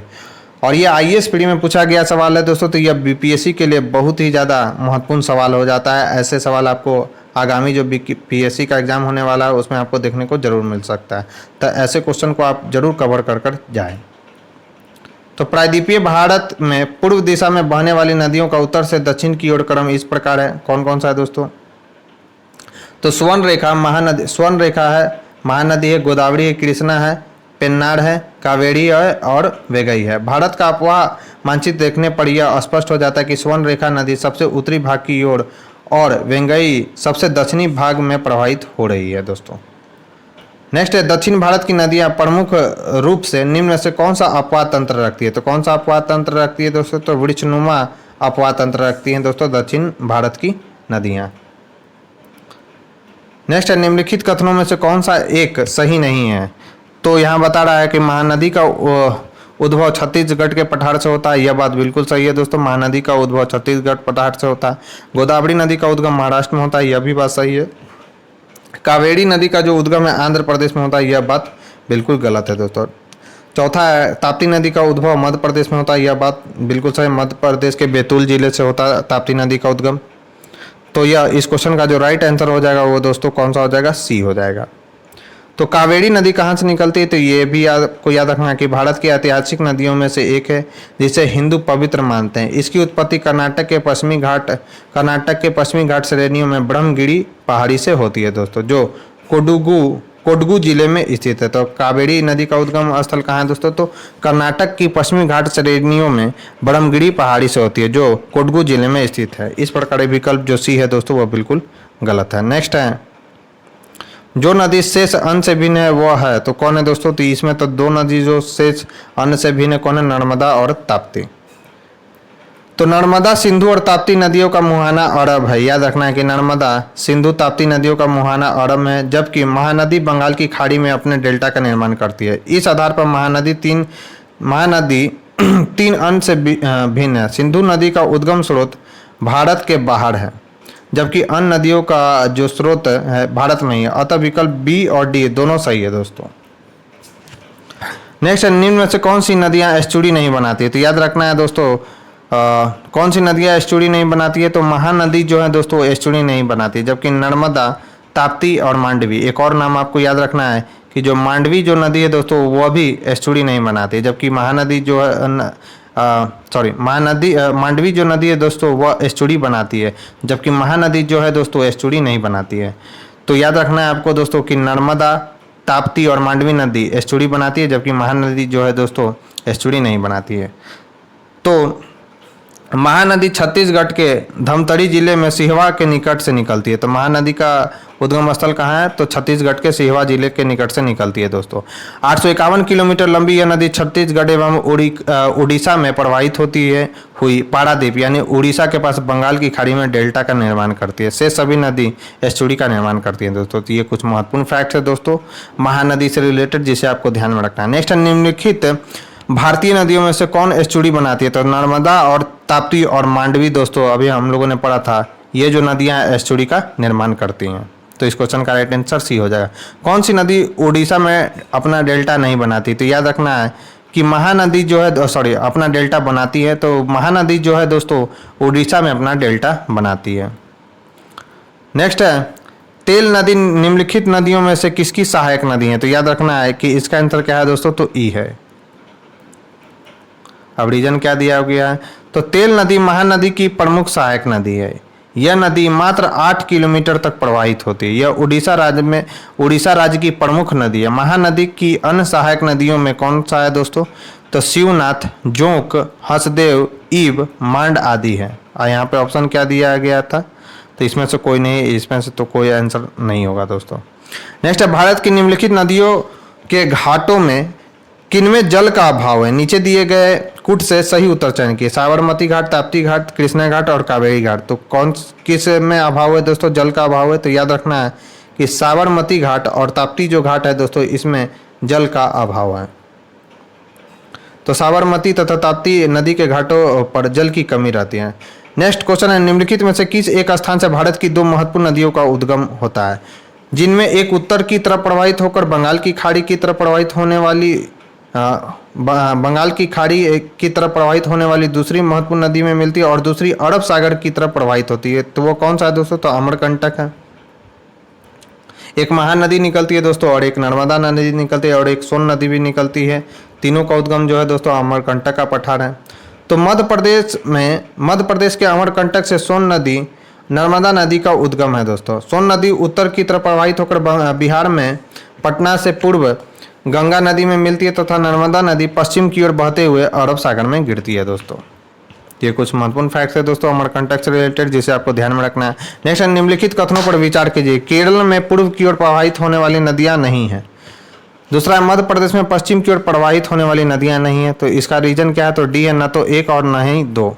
यानी केरल में पूर्व की ओर प्रवाहित होने वाली नदियां नहीं है, यह बात बिल्कुल गलत है। और मध्य प्रदेश में पश्चिम की ओर प्रवाहित होने वाली नदियां नहीं है, यह तो बात बिल्कुल और भी गलत है, क्योंकि नर्मदा नदी जो है दोस्तों अमरकंटक से निकलती है और पश्चिम की ओर प्रवाहित होती है। तो केरल में पूर्व की ओर प्रवाहित होने वाली नदियां कौन कौन सी है? तो याद रखना है, पाम्बाड़, भवानी, काबनी है दोस्तों। मध्य प्रदेश में नर्मदा, ताप्ती और माही पूर्व से पश्चिम की ओर प्रवाहित होती है और अरब सागर में गिरती है। इस प्रकार प्रश्नगत दोनों कथन सही नहीं है दोस्तों। नेक्स्ट क्वेश्चन है, निम्न नदियों में से किसका सर्वाधिक मात्रा में जल ग्रहण क्षेत्र है? तो कौन सा नदी का सबसे ज्यादा जल ग्रहण क्षेत्र है दोस्तों? तो गोदावरी नदी का जो जल ग्रहण क्षेत्र है दोस्तों वह सर्वाधिक है। नर्मदा नदी का जल ग्रहण क्षेत्र इतना दिया हुआ दोस्तों 98,796 वर्ग किलोमीटर। महानदी का जल ग्रहण क्षमता कितना है? तो 1 लाख, याद रखना है 1,41,589 वर्ग किलोमीटर। गोदावरी का कितना है दोस्तों? तो 3,12,812 वर्ग किलोमीटर तथा कृष्णा नदी का जल ग्रहण क्षमता कितना है दोस्तों? तो 2,58,948 वर्ग किलोमीटर है। इस प्रकार विकल्प जो सी जो है दोस्तों इसका करेक्ट आंसर है। नेक्स्ट है, भारत का दूसरा सबसे बड़ा नदी बेसिन कौन सा है? तो गोदावरी जो नदी बेसिन है दोस्तों वह भारत का दूसरा सबसे बड़ा नदी बेसिन है। तो गोदावरी दक्षिण भारत की एक प्रमुख नदी है। गोदावरी बेसिन भारत का दूसरा बड़ा नदी बेसिन है और यह VVI पॉइंट है दोस्तों, जिसे आपको ध्यान में रखना है। साथ ही प्रायद्वीपीय नदियों में गोदावरी का आपात तंत्र सबसे बड़ा है दोस्तों। नेक्स्ट है, प्रायद्वीपीय भारत में सबसे लंबी नदी कौन सी है? तो कौन सी नदी है दोस्तों? तो गोदावरी नदी जो है प्रायद्वीपीय भारत की सबसे लंबी नदी है। तो प्रायद्वीपीय भारत की सबसे लंबी नदी गोदावरी है। इसकी कुल लंबाई कितना है? तो 1465 ये किलोमीटर भी आपको याद रखना है। यह कहाँ से निकलती है दोस्तों? तो त्रंबकेश्वर, यानी त्रंबकेश्वर कहाँ पर है? तो महाराष्ट्र के निकट से निकलकर दक्षिण पूर्व की ओर प्रवाहित होते हुए बंगाल की खाड़ी में गिरती है। जबकि नर्मदा नदी की लंबाई कितना है? तो 1312 किलोमीटर है। महानदी की लंबाई 851 किलोमीटर तथा कृष्णा नदी की लंबाई कितना है दोस्तों? तो 1400 किलोमीटर है। तो पहले स्थान पर प्रायद्वीपीय भारत में कौन सी नदी आ गई दोस्तों? तो गोदावरी। दूसरे नंबर पर कौन सी आ गई? कृष्णा। और तीसरे नंबर पर कौन सी आ गई दोस्तों? तो नर्मदा नदी थी। ये क्रम भी आपको याद रखना है, काफी ज्यादा VVI पॉइंट्स है। नेक्स्ट है, प्रायद्वीपीय भारत की नदियों में कौन सी सबसे लंबी नदी है? तो सेम क्वेश्चन है। गोदावरी जो नदी है दोस्तों यह सबसे लंबी नदी है और इसकी लंबाई कितनी है? तो 1465 किलोमीटर इसकी लंबाई है दोस्तों। भारत की सबसे लंबी प्रायद्वीपीय नदी कौन सी है? तो सेम क्वेश्चन है। गोदावरी नदी जो है दोस्तों भारत की सबसे लंबी प्रायद्वीपीय नदी है, 1465 किलोमीटर इसकी लंबाई है। नेक्स्ट है, निम्नलिखित नदियों पर विचार कीजिए। वंशधारा, प्राणहिता, प्रणहिता, पेन्नार। उपर्युक्त में से कौन सी गोदावरी की सहायक नदी है? तो गोदावरी की जो सहायक नदी है दोस्तों याद रखना है, इंद्रावती और जो प्राणहिता यह गोदावरी की सहायक नदी है, जबकि पेन्नार और वंशधारा जो है दोस्तों इसकी सहायक नदियां नहीं है। तो इस क्वेश्चन का जो राइट आंसर हो जाएगा दोस्तों वो कौन सा हो जाएगा? डी होगा। तो गोदावरी की सहायक नदियों में याद रखना है प्राणहिता, वर्धा, बाणगंगा, मानेर, इंद्रावती, सबड़ी, मंजीरा, पूर्णा, प्रवरा, मूला, दूधना आदि है। इस प्रकार वंशधारा और पेन्नार नदियां गोदावरी की सहायक नदियां नहीं है। पेन्नार और वंशधारा नदियां भी प्रायद्वीपीय भारत की नदियां हैं दोस्तों। नेक्स्ट है, किस नदी की घाटी गहड़ खड्ड भूमि के लिए विख्यात है? तो याद रखना है चंबल नदी की जो घाटियां हैं दोस्तों वह गहड़ खड्ड भूमि के लिए विख्यात है।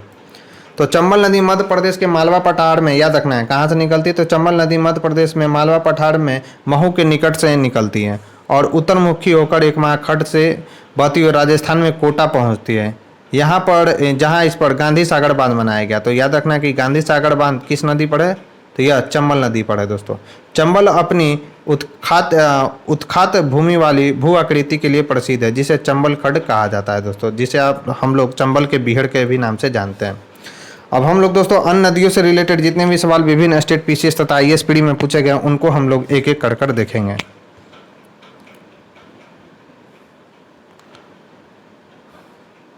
तो पहला क्वेश्चन है दोस्तों, भारत में चंद्र और भागा नदियां किस क्षेत्र में बहती है? तो चंद्र और भागा नदियां किस क्षेत्र में बहती हैं दोस्तों? तो आपको याद रखना है कि यह सी इसका राइट आंसर है, यानी लाहौल क्षेत्र में होकर बहती है दोस्तों चंद्र और भागा नदियां।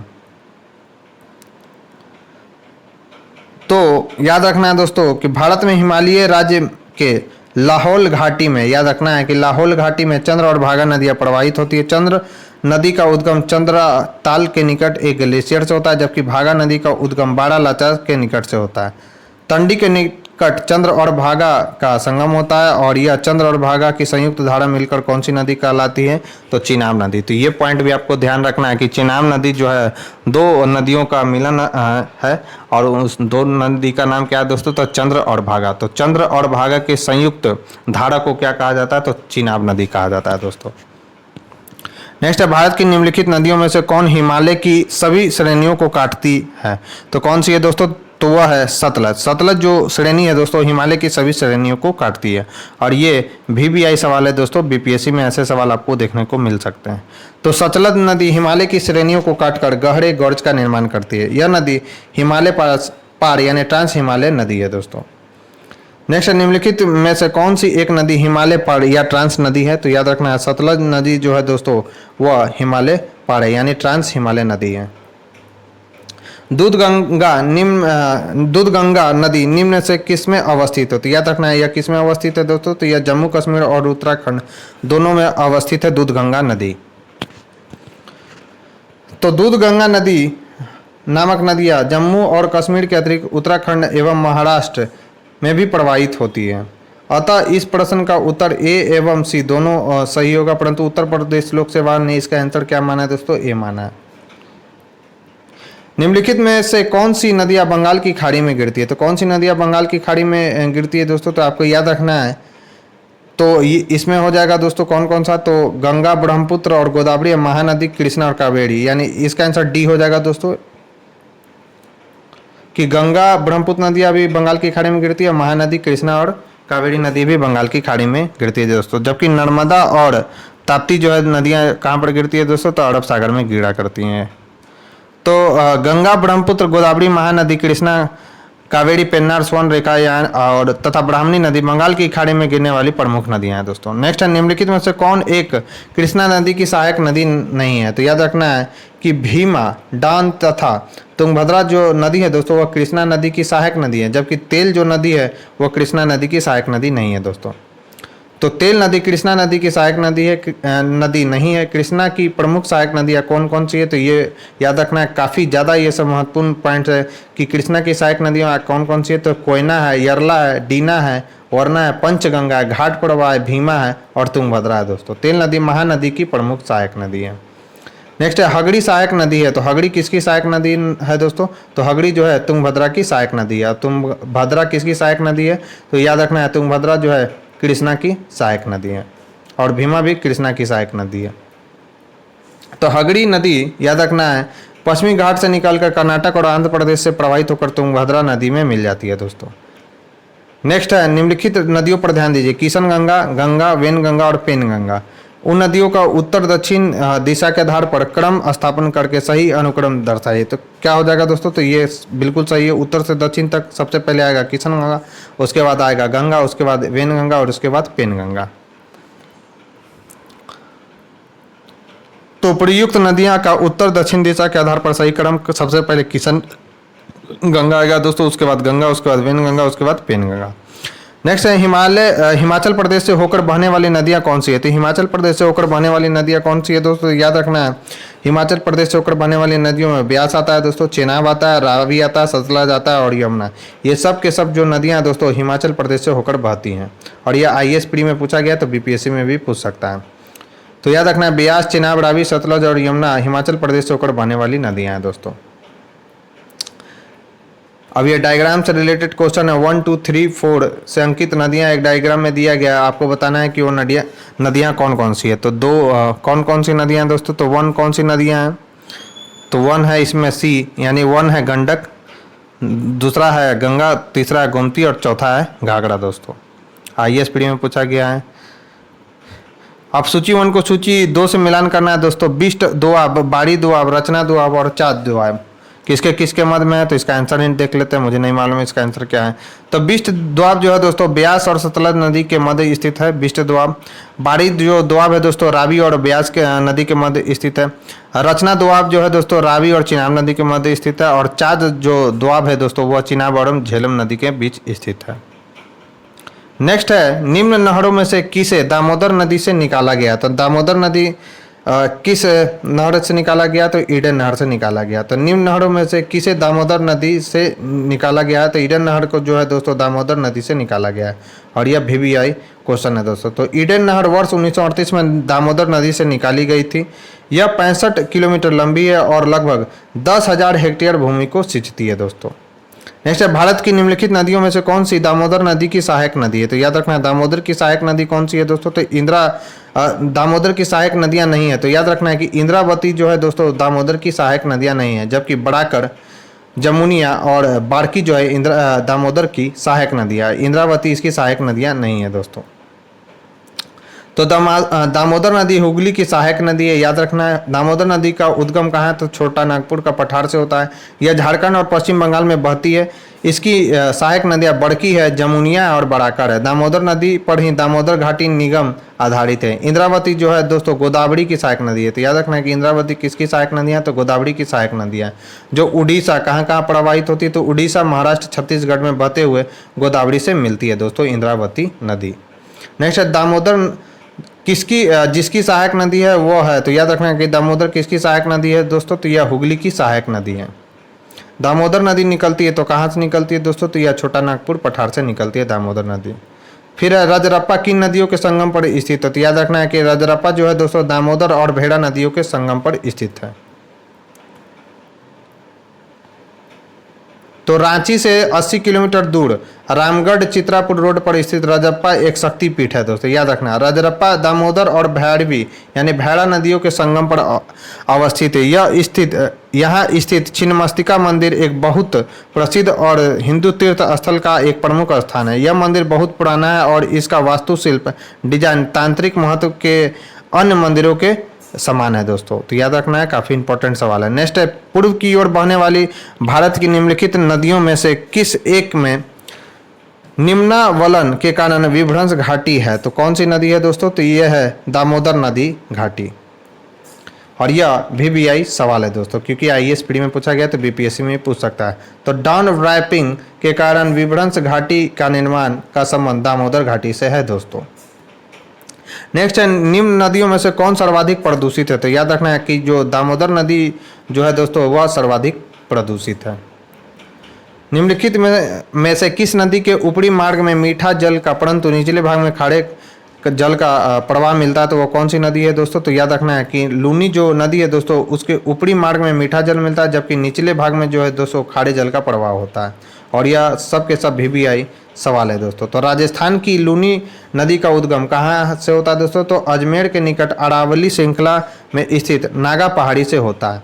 प्रारंभ में इसे सागरमती के नाम से जाना जाता था तथा पुष्कर झील से निकलने वाली इसकी सहायक नदी सुरसूती, याद रखना है कि सरस्वती जो है कि इसमें मिलने के बाद यह लूनी नदी कहलाती है। अपने प्रवाह मार्ग के ऊपरी भाग में लगभग 100 किलोमीटर तक इसमें याद रखना है इसमें मीठा जल पाया जाता है, परंतु बाड़मेर के बलोतड़ा में पहुंचकर इसका जल लवणीय या खारा हो जाता है, जो कि यहाँ इसके प्रवाह मार्ग की सतह के लवण समृद्ध होने के कारण होता है। यह नदी दक्षिण पश्चिम दिशा में बहती हुई कच्छ के रन में विलीन हो जाती है, तो ये पॉइंट भी याद रखना है।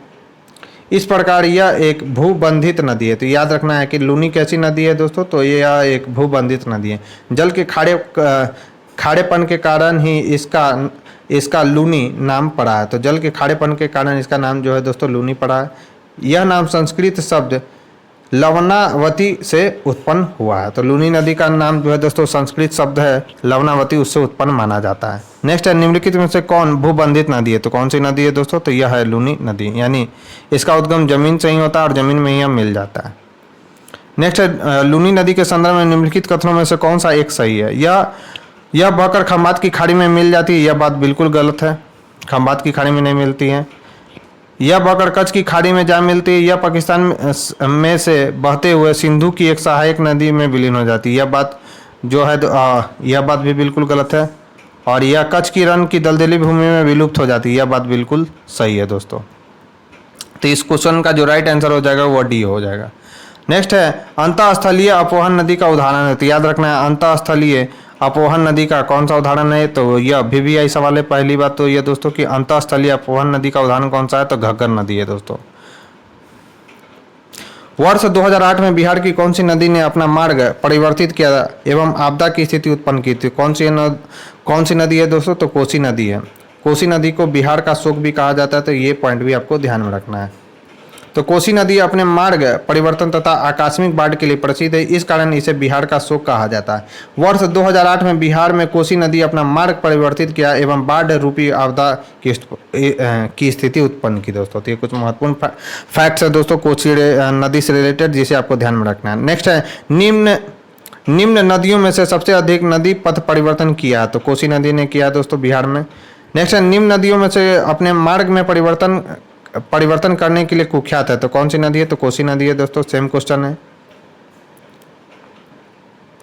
नेक्स्ट है खाड़ी नदी जिस अपवाह तंत्र का अंग है वह है, तो वो कौन सा है दोस्तों? तो बंगाल की खाड़ी। तो खाड़ी नदी चंबल की सहायक नदी है। याद रखना है चंबल यमुना की सहायक नदी है और यमुना गंगा की सहायक नदी है, जो कि बंगाल की खाड़ी में गिरती है। इस प्रकार ये सभी नदियां बंगाल की खाड़ी अपवाह तंत्र का अंग है दोस्तों। नेक्स्ट क्वेश्चन है निम्न से कौन सी नदी का स्रोत हिमनदों में नहीं है? तो कौन सी नदी का स्रोत जो है दोस्तों हिमनदों में नहीं है? तो वह जो है वह कौन सी नदी है दोस्तों? तो कोसी जो नदी है दोस्तों उसका स्रोत जो है हिमनद नहीं है, जबकि यमुना अलकनंदा और मंदाकिनी नदियों का जो उद्गम है दोस्तों वह हिमनद से होता है। तो कोसी नदी का स्रोत हिमनद नहीं है। यह पूर्वी नेपाल में गोसाई थान से निकलती है। तो याद रखना कि कोसी नदी कहाँ से निकलती है? तो पूर्वी नेपाल में गोसाई थान से निकलती है कोसी नदी। त्रिवेणी नहर में किस नदी से पानी आता है? तो याद रखना है कि गंडक नदी से त्रिवेणी नहर में पानी आता है दोस्तों, और यह BPSC में पूछ चुका है, तो आगे भी पूछ सकता है यह सवाल। तो त्रिवेणी नहर में गंडक नदी से पानी आता है, यह पश्चिमी चंपारण जिले में स्थित है दोस्तों। तो ये पॉइंट भी आपको ध्यान में रखना है। नेक्स्ट है त्रिवेणी नहर किस नदी पर निर्मित है? तो यह गंडक नदी पर स्थित है दोस्तों त्रिवेणी नहर। भारत में उत्तर से दक्षिण की ओर जाते हुए नीचे दी गई नदियों का निम्नलिखित में से सही अनुक्रम कौन सा है? तो कौन सा है दोस्तों? तो सबसे पहले उत्तर में क्या आ जाएगा? तो श्योक नदी आएगा, उसके बाद जौस्कर नदी आएगा, उसके बाद स्पीति नदी आएगा, और उसके बाद कौन सी नदी आएगा दोस्तों? तो सतलज नदी आएगा। तो इस क्वेश्चन का जो राइट आंसर होगा दोस्तों वो कौन सा हो जाएगा? बी हो जाएगा। IAS प्री में पूछा गया है, तो BPSC में यह सवाल पूछ सकता है दोस्तों। तो अतः उपयुक्त नदियों का उत्तर से दक्षिण क्रम कौन सा है? तो श्योक है, जौस्कर है, स्पीति और सतलज है दोस्तों। नेक्स्ट है संथाल परगना में लगा हुआ दुमका का हिजला मेला किस नदी के तट पर आयोजित किया जाता है? तो यह मयूराक्षी नदी के तट पर आयोजित किया जाता है दोस्तों दुमका का मेला।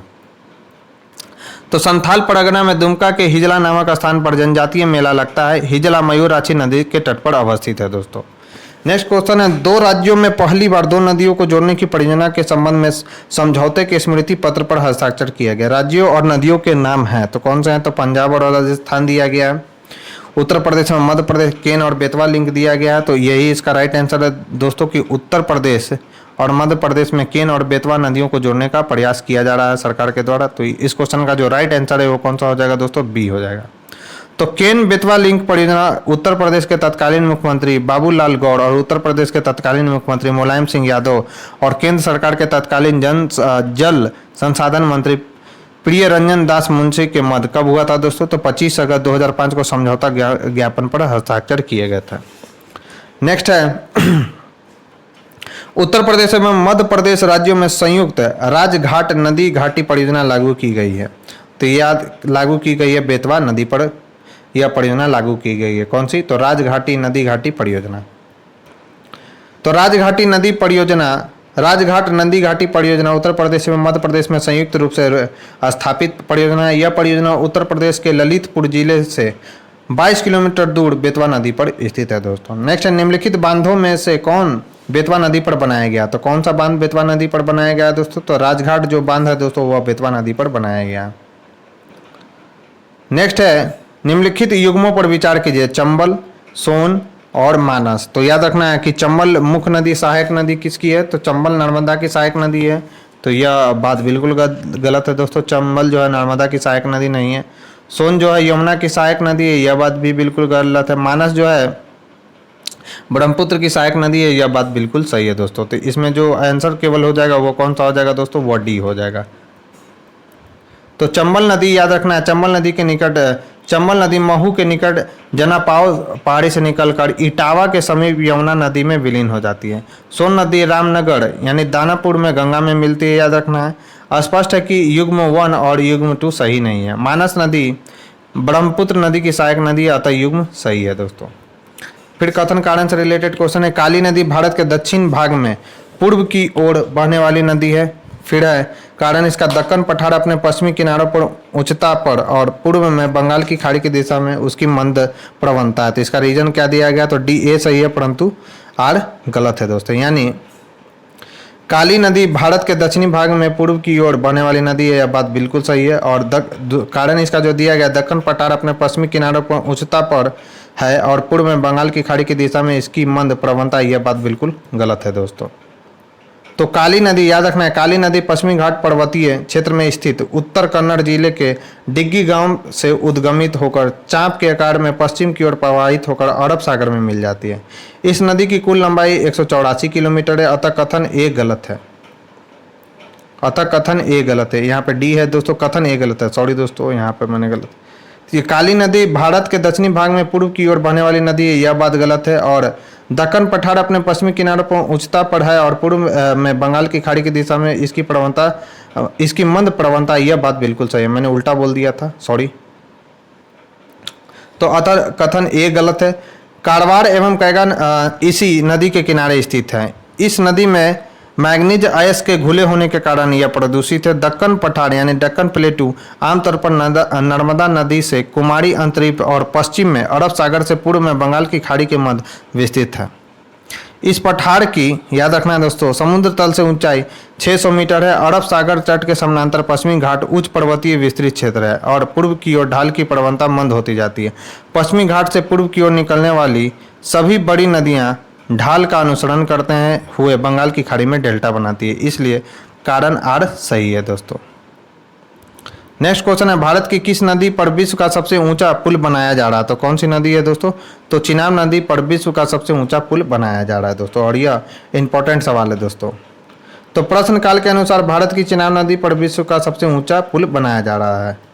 महात्मा गांधी सेतु स्थित है, तो महात्मा गांधी सेतु बिहार राज्य में स्थित है दोस्तों, याद रखना है। तो महात्मा गांधी सेतु बिहार में पटना से हाजीपुर को जोड़ने के लिए गंगा नदी पर 5.575 किलोमीटर लंबा निर्मित नदी पुल है। इसे औपचारिक रूप से कब स्टार्ट किया गया था दोस्तों? तो मार्च 1982 ईस्वी में खोला गया था। नेक्स्ट, निम्नलिखित में से किस नदी का उद्गम स्थल भारत में नहीं है? तो कौन सी नदी का उद्गम स्थल भारत में नहीं है दोस्तों? तो सतलज नदी का जो उद्गम स्थल है दोस्तों वह भारत में नहीं है, बल्कि तिब्बत के निकट मानसरोवर के पास से यह नदी निकलती है। तो सतलज नदी का उद्गम स्थल तिब्बत में कैलाश पर्वत एवं मानसरोवर झील के निकट स्थित राकसताल झील से है दोस्तों। यह पश्चिम और दक्षिण पश्चिम में प्रवाहित होते हुए शिवकीला, यानी शिवकीला कहाँ है? तो हिमाचल प्रदेश से भारत में प्रवेश करती है। तो ये पॉइंट भी याद रखना है कि सतलज नदी किस दर्रे से होकर आती है? तो शिवकीला दर्रे से होकर गुजरती है, जो कि हिमाचल प्रदेश में है दोस्तों। कपिली किसकी सहायक नदी है? वह है, तो कपिली जो है दोस्तों ब्रह्मपुत्र की सहायक नदी है। तो कपिली या कोपिली नदी ब्रह्मपुत्र नदी की सहायक नदी है। कामरूप नगर इसी नदी पर अवस्थित है दोस्तों। फिर सूची 1 को सूची 2 से मिलान करना है। गंगा है, गोदावरी है, भीमा है और इसका केन दिया गया है। तो और एक है दोस्तों कृष्णा यमुना। तो गंगा की सहायक नदी सोन है दोस्तों। कृष्णा की सहायक नदी कौन सी है दोस्तों? तो भीमा है। यमुना की सहायक नदी कौन है दोस्तों? तो केन है।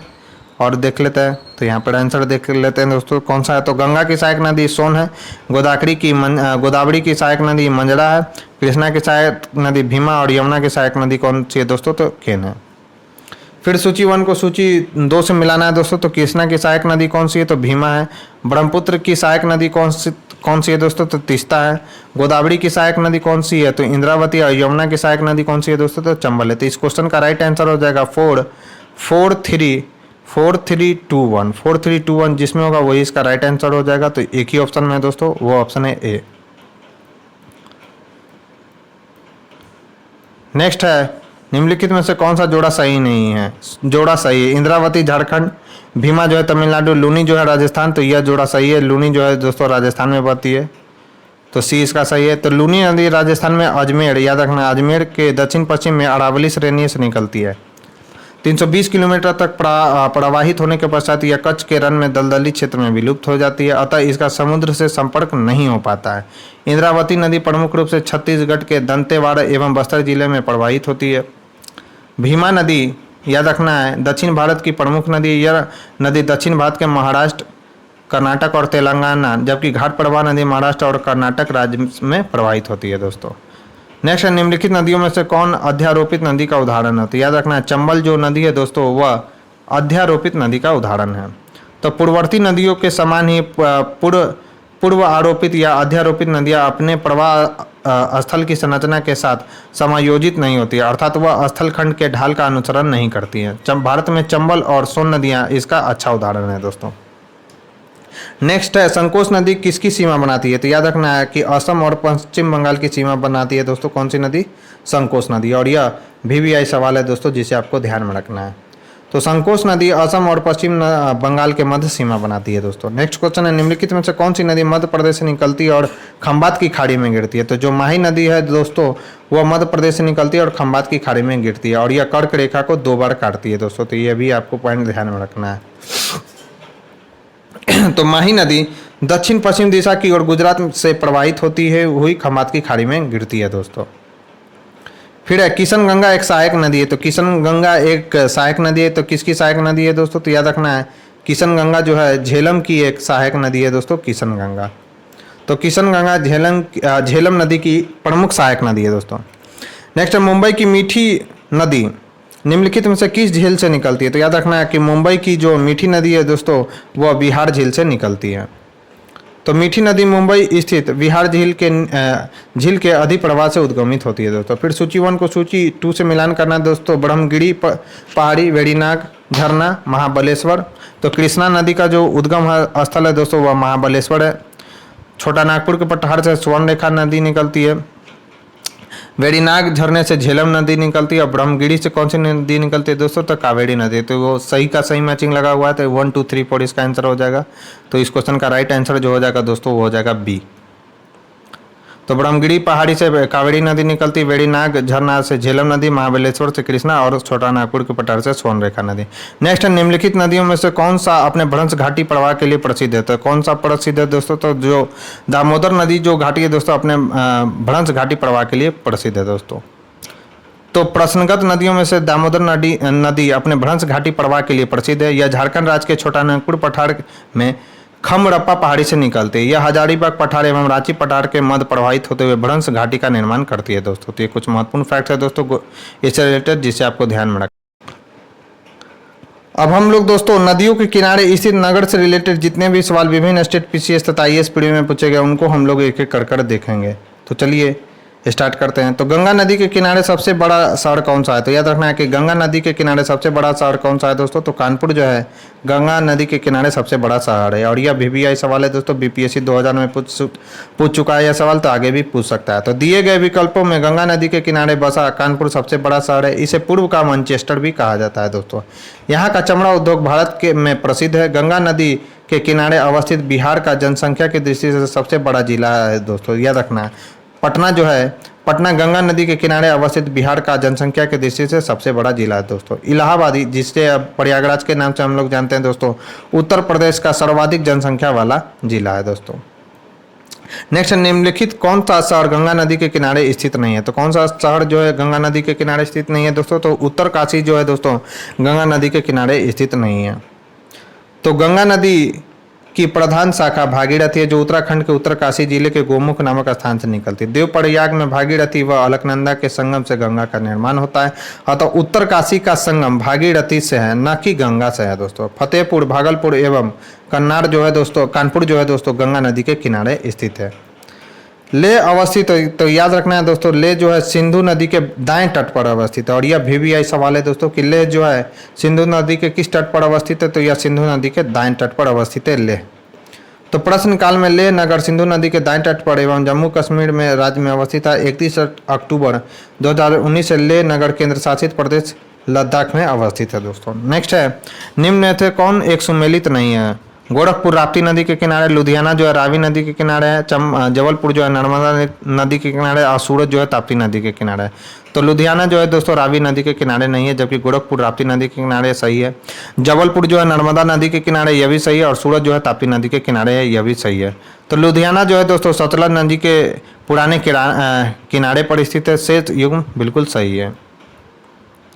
नेक्स्ट है, निम्नांकित में से किसका सुमेल नहीं है? तो हैदराबाद जो है कृष्णा नदी के है, यह सुमेल गलत है दोस्तों। यानी हैदराबाद जो है कृष्णा नदी के तट पर अवस्थित है, यह बात बिल्कुल गलत है। जबकि अहमदाबाद जो है साबरमती के तट पर है, यह बात बिल्कुल सही है। कोटा जो है चंबल नदी के तट पर अवस्थित है, यह बात भी बिल्कुल सही है। और नासिक जो है गोदावरी नदी के तट पर अवस्थित है, यह बात भी बिल्कुल सही है। तो हैदराबाद कृष्णा नदी की सहायक मूसी नदी के किनारे स्थित है दोस्तों, न कि कृष्णा नदी के किनारे स्थित है। कौन सा जोड़ा गलत है? तो कोटा जो है चंबल नदी के किनारे स्थित है, सही है। भुवनेश्वर जो है महानदी के किनारे स्थित है, बिल्कुल गलत है। जबलपुर जो है नर्मदा नदी के किनारे स्थित है। और सूरत जो है ताप्ती नदी के किनारे स्थित है, यह बात भी बिल्कुल सही है दोस्तों। तो बी इसका गलत है। तो भुवनेश्वर जो है उड़ीसा राज्य की राजधानी, यह महानदी के तट पर नहीं बल्कि उड़ीसा के पूर्वी तटीय मैदान दया और कुआखाई नदी के तट पर अवस्थित है। शेष विकल्प बिल्कुल सही है दोस्तों। नेक्स्ट है, निम्नलिखित में से कौन सा युग्म सही सुमेलित नहीं है? जबलपुर जो है नर्मदा नदी के तट पर है। हैदराबाद जो है कृष्णा नदी, बिल्कुल गलत है। हैदराबाद जो है दोस्तों कृष्णा की एक सहायक नदी है मूसी नदी, उसी के तट पर अवस्थित है। तो इसका जो राइट आंसर हो जाएगा कौन सा हो जाएगा दोस्तों? तो बी हो जाएगा। सुमेलित कीजिए, कटक। कटक कहाँ पे है? कटक किस नदी के? लुधियाना। और ये तो लुधियाना जो है दोस्तों सतलज नदी के किनारे, कटक जो है दोस्तों महानदी के किनारे स्थित है, नासिक जो है गोदावरी नदी के किनारे, उज्जैन जो है क्षिप्रा नदी के किनारे। तो इस क्वेश्चन का राइट आंसर हो जाएगा दोस्तों 3, 4, 1, 2। तो 3, 4, 1, 2 एक ही ऑप्शन में, ऑप्शन कौन सा होगा दोस्तों? ए होगा। तो कटक जो है कहाँ पर स्थित है दोस्तों? तो महानदी के तट पर अवस्थित है। लुधियाना जो है सतलज नदी के तट पर अवस्थित है, कि नासिक जो है गोदावरी नदी के तट पर अवस्थित है। और उज्जैन जो है दोस्तों क्षिप्रा नदी के तट पर अवस्थित है। नेक्स्ट है, निम्नलिखित युग्मों में से कौन एक सुमेलित नहीं है? तो कौन सुमेलित नहीं है दोस्तों? तो भुवनेश्वर जो है महानदी के तट पर अवस्थित नहीं है, यह बात बिल्कुल गलत है। तो अहमदाबाद सागर नदी के तट पर अवस्थित है। लखनऊ जो है गोमती नदी के तट पर अवस्थित है, तथा उज्जैन जो है क्षिप्रा नदी पर अवस्थित है। जबकि भुवनेश्वर महानदी के तट पर नहीं बल्कि उड़ीसा के पूर्वी तटीय मैदान में महानदी के पश्चिम में अवस्थित है दोस्तों। उज्जैन स्थित है, तो उज्जैन कहाँ पर स्थित है दोस्तों? तो क्षिप्रा नदी के तट पर स्थित है उज्जैन। फिर सूची 1 को सूची 2 से मिलान करना है। बैतूल, जगदलपुर, जबलपुर और उज्जैन। तो उज्जैन तो जो है दोस्तों, उज्जैन तो जो है क्षिप्रा नदी के तट पर अवस्थित है। फिर जबलपुर जो है दोस्तों, ये देखना पड़ेगा।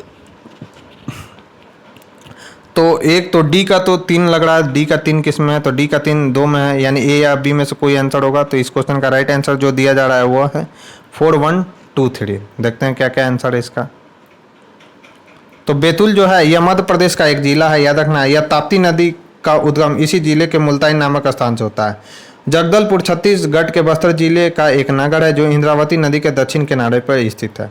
जबलपुर जो है दोस्तों मध्य प्रदेश का एक जिला है। इस जिले का प्रशासनिक मुख्यालय जबलपुर है।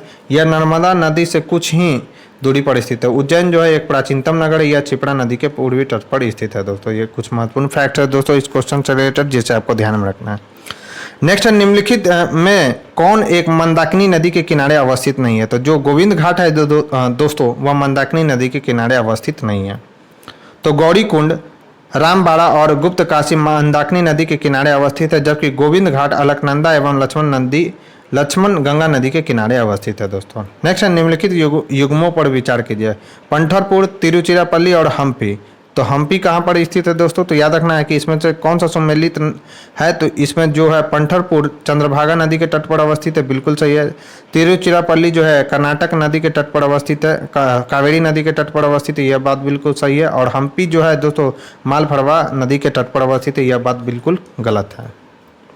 तो पंढरपुर याद रखना महाराष्ट्र के सोलापुर जनपद में चंद्रभागा यानी भीमा नदी के किनारे स्थित है। यह भगवान विट्ठल और रुक्मिणी का मंदिर है। तिरुचिरापल्ली तमिलनाडु में कावेरी नदी के तट पर स्थित शहर है। यहाँ कावेरी की दो धाराओं के बीच निर्मित द्वीप श्री रंगम है। यही भगवान विष्णु का प्रसिद्ध श्री रंगम मंदिर स्थित है। हम्पी कर्नाटक के बेल्लारी जिले में तुंगभद्रा नदी के किनारे स्थित है दोस्तों हम्पी।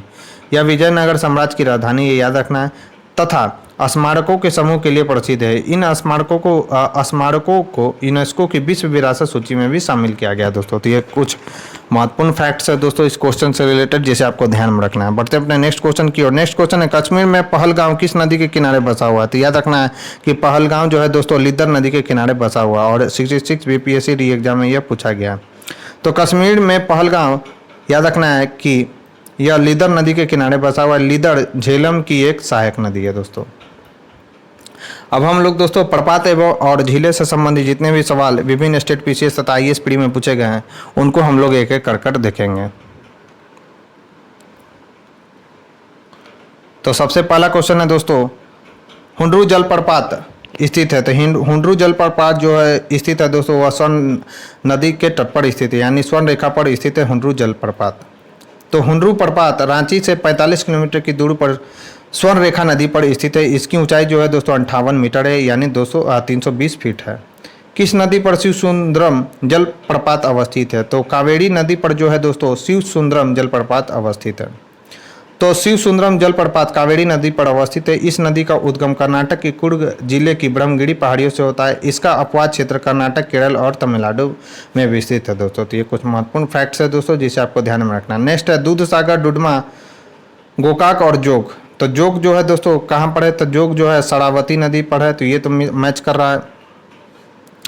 तो डी का तीसरा किस में है देखते हैं। तो डी का तीसरा किस में है दोस्तों? तो डी का तीसरा दो में, या तो ए या तो सी। तो इसका क्वेश्चन का राइट आंसर जो दिया गया है वो ए दिया गया है दोस्तों। देखते हैं इसका आंसर। तो दूध सागर जो है दोस्तों मांडवी नदी के पर है।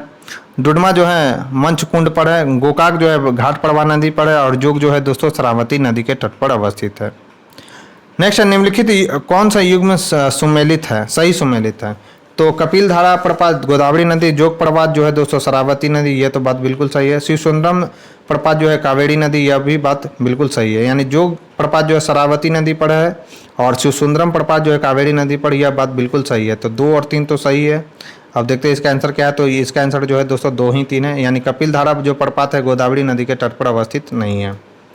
तो कपिल धारा प्रपात मध्य प्रदेश के नवसृजी जिले अनूपपुर में नर्मदा नदी पर है। जोग प्रपात शरावती नदी पर कर्नाटक के शिमोगा जिले में स्थित है दोस्तों। शिव सुंदरम प्रपात कर्नाटक के मांड्या जिले में कावेरी नदी के तट पर अवस्थित है दोस्तों। नेक्स्ट है निम्न में से कौन सा जल प्रपात नर्मदा नदी पर नहीं है? तो याद रखना है भालकुंड जो जल प्रपात है दोस्तों वो नर्मदा नदी पर नहीं है, जबकि कपिल धारा, दुग्ध धारा और भेड़ा घाट जो है दोस्तों नर्मदा नदी पर स्थित जलप्रपात है दोस्तों। तो दिए गए विकल्पों में भालकुंड जलप्रपात मध्य प्रदेश के सागर जिले में राहतगढ़ के निकट बीना नदी पर अवस्थित है। इसे राहतगढ़ जिले प्रपात के रूप में भी हम लोग जानते हैं दोस्तों। अन्य सभी जलप्रपात नर्मदा नदी पर अवस्थित है।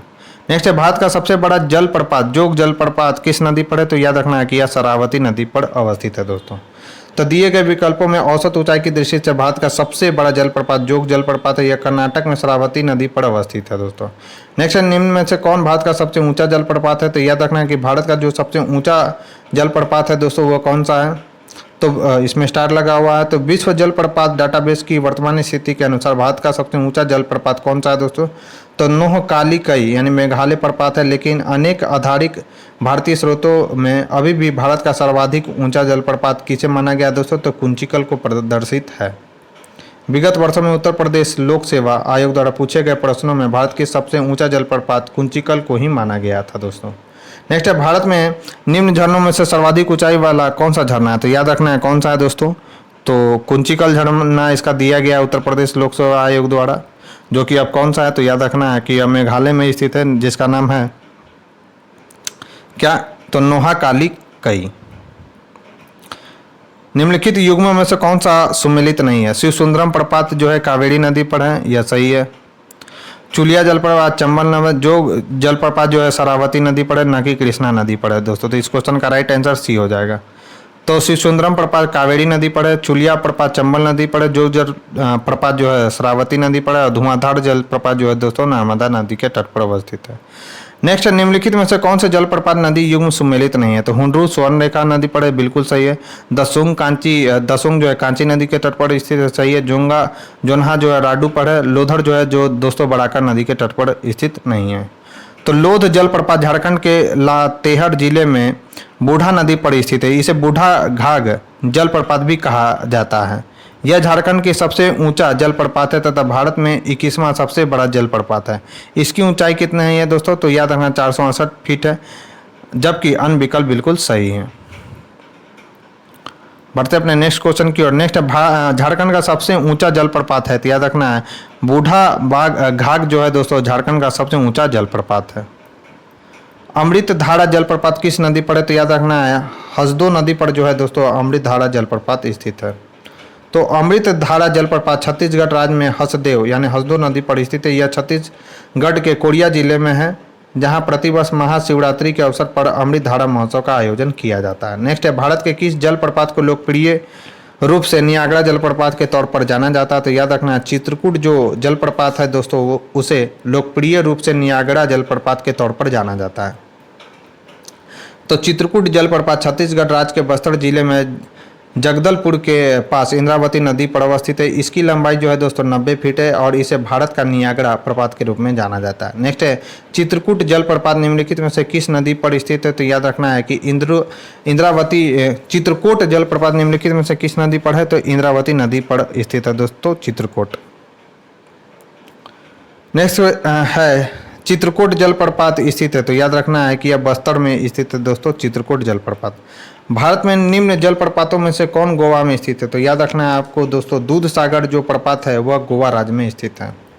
तो दूध सागर जलप्रपात याद रखना है पश्चिमी घाट में स्थित है। यह गोवा और कर्नाटक की सीमा पर मांडवी नदी पर स्थित है दोस्तों। नेक्स्ट है, भेड़ा घाट पर कौन सा जलप्रपात स्थित है? तो याद रखना है धुआंधार जो जलप्रपात है दोस्तों वह भेड़ा घाट पर अवस्थित है।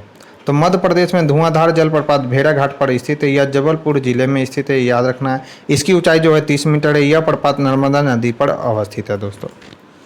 नेक्स्ट है, निम्नलिखित में से कुंची जलप्रपात की सही ऊंचाई कौन सी है? तो याद रखना है कुंची जलप्रपात की सही ऊंचाई कितना है दोस्तों? तो 455 मीटर है। तो प्रश्न काल में विश्व जलप्रपात डेटाबेस के अनुसार कुंचिकल जलप्रपात की ऊंचाई 455 मीटर थी। वर्तमान में विश्व जलप्रपात डेटाबेस के अनुसार कुंची जलप्रपात की ऊंचाई कितना है दोस्तों? तो 183 मीटर है। वेम्बनाड झील स्थित है, तो वेम्बनाड झील केरल राज्य में स्थित है दोस्तों।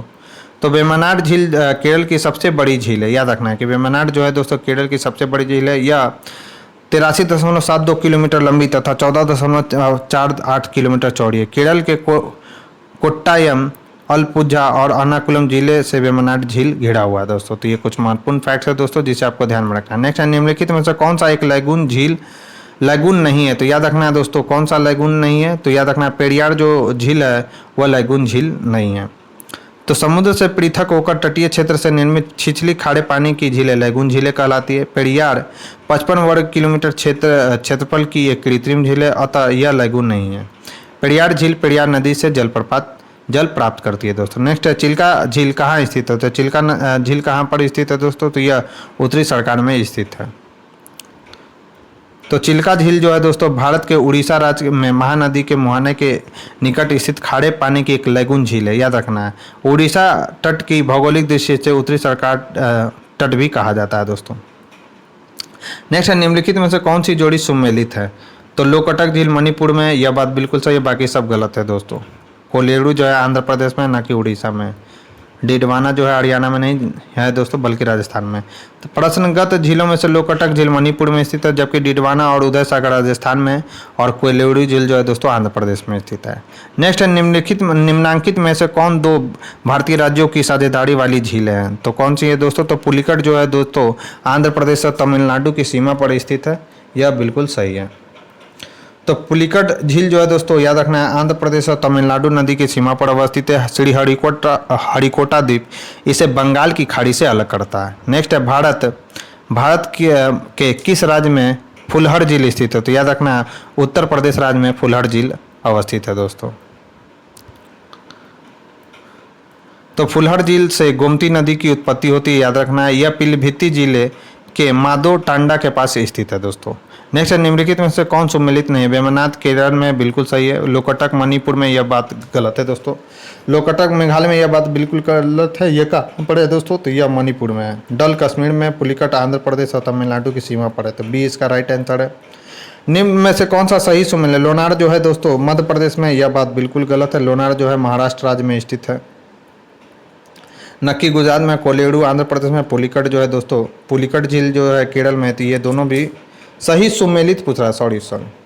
इसमें से कौन सा सही सुमेलित है? तो लोनार जो है महाराष्ट्र में है, ये तो बात गलत है, मध्य प्रदेश में नहीं। नक्की जो है कोलेडू जो है दोस्तों आंध्र प्रदेश में, नक्की जो है गुजरात में नहीं है। पुलिकट जो है केरल में नहीं है, बल्कि आंध्र प्रदेश और केरल तमिलनाडु की सीमा पर है। तो इस क्वेश्चन का राइट आंसर जो हो जाएगा दोस्तों सी हो जाएगा। तो लोनार झील जो है दोस्तों महाराष्ट्र में, याद रखना। नक्की राजस्थान में, कोलेडू आंध्र प्रदेश में और पुलिकट झील आंध्र प्रदेश और तमिलनाडु की सीमा पर अवस्थित है। भारत की निम्न झीलों में से कौन असम में अवस्थित है? तो याद रखना है चपनाला जो झील है दोस्तों वह असम में अवस्थित है। निम्न में से किसको रहस्यमय झील कहा जाता है? तो याद रखना है रूपकुंड को जो है दोस्तों रहस्यमय झील के नाम से भी जाना जाता है। तो रूपकुंड झील को रहस्यमय झील की संज्ञा दी जाती है। यह भारत के उत्तराखंड राज्य में स्थित एक झील है दोस्तों। नेक्स्ट है भारत की निम्न झीलों में से कौन जम्मू कश्मीर में अवस्थित है? तो याद रखना है कि जो अंचार जो झील है दोस्तों वह जम्मू कश्मीर केंद्र शासित प्रदेश में स्थित है। तो कोलेडू झील आंध्र प्रदेश में, हिमसर झील गुजरात में, फुलहर झील उत्तर प्रदेश में, और जबकि अंचार झील श्रीनगर यानी जम्मू कश्मीर में स्थित है। 31 अक्टूबर 2019 से अंचार झील केंद्र शासित प्रदेश जम्मू कश्मीर में है दोस्तों, जैसा कि मैंने आपको बोला था। नेक्स्ट है अष्टामुडी। तो अष्टामुडी कहाँ पर है दोस्तों? तो केरल में। पुलिकट में कहाँ है दोस्तों? तो पुलिकट ये हो जाएगा तमिलनाडु में। रूपकुंड हो जाएगा उत्तराखंड में, और सूरजकुंड हो जाएगा दोस्तों हरियाणा में। तो इस क्वेश्चन का राइट आंसर हो जाएगा 2341 जिसमें होगा वही होगा। तो 2341 एक ही में, ऑप्शन बी में। तो इस क्वेश्चन का राइट आंसर बी हो जाएगा दोस्तों।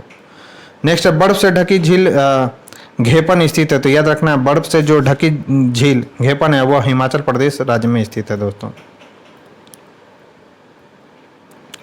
तो कयाल क्या है? तो कयाल क्या है दोस्तों? तो याद रखना है कयाल जो है केरल के लैगून है। तो केरल में स्थित लैगून झीलों को कयाल के नाम से संबोधित किया जाता है। यहाँ कई कयाल पाए जाते हैं, जैसे पोम्मानाद कयाल, अष्टामुडी कयाल और वेम्बनाद कयाल। नेक्स्ट क्वेश्चन है दोस्तों निम्नलिखित में से कौन सी एक कृत्रिम झील है? तो याद रखना है दोस्तों कोडाई कनाल जो झील है जो कि तमिलनाडु राज्य में स्थित है वह एक कृत्रिम झील है, जबकि कोलेडू, नैनीताल और रेणुका जो झील है दोस्तों वह प्राकृतिक झील है। तो कोडाई कनाल जो झील है दोस्तों ताजे पानी की एक मानव निर्मित झील है। यह झील तमिलनाडु में डिंडीगुल जिले के कोडाई कनाल शहर में स्थित है। तो ये कुछ महत्वपूर्ण फैक्ट्स है दोस्तों क्वेश्चन से रिलेटेड, जिसे आपको ध्यान में रखना है। नेक्स्ट है साला झील, बड़खल झील, लोकटक झील। तो लोकटक झील कहाँ पर स्थित है दोस्तों? तो मणिपुर में अवस्थित है। तो सी का तो 3 होगा, आप देखते हैं सी का 3 किस में? तो 2 में, या तो ये या तो बी। तो इसका राइट आंसर ये दिया है, देखते हैं क्या आंसर है। तो साला झील अरुणाचल प्रदेश में, बड़खल झील जो है फरीदाबाद में, लोकटक झील मणिपुर में, और काली वैली झील जो है दोस्तों विल्लुपुरम जिले में स्थित है। तो दोस्तों ये थी हमारी आज की डिस्कशन। इस डिस्कशन में बस आज इतना ही। यह डिस्कशन मुझे कैसा लगा आप मुझे कमेंट बॉक्स में लिखकर जरूर बताएं। साथ ही साथ अगर ये वीडियो आपको पसंद आए तो इसे ज़्यादा से ज़्यादा लाइक करें, अपने दोस्तों के साथ शेयर करें। तो आज के लिए बस इतना ही। मिलते हैं हम अपने नेक्स्ट वीडियो में, तब तक के लिए बने रहें आप हमारे यूट्यूब चैनल के साथ। Thank you.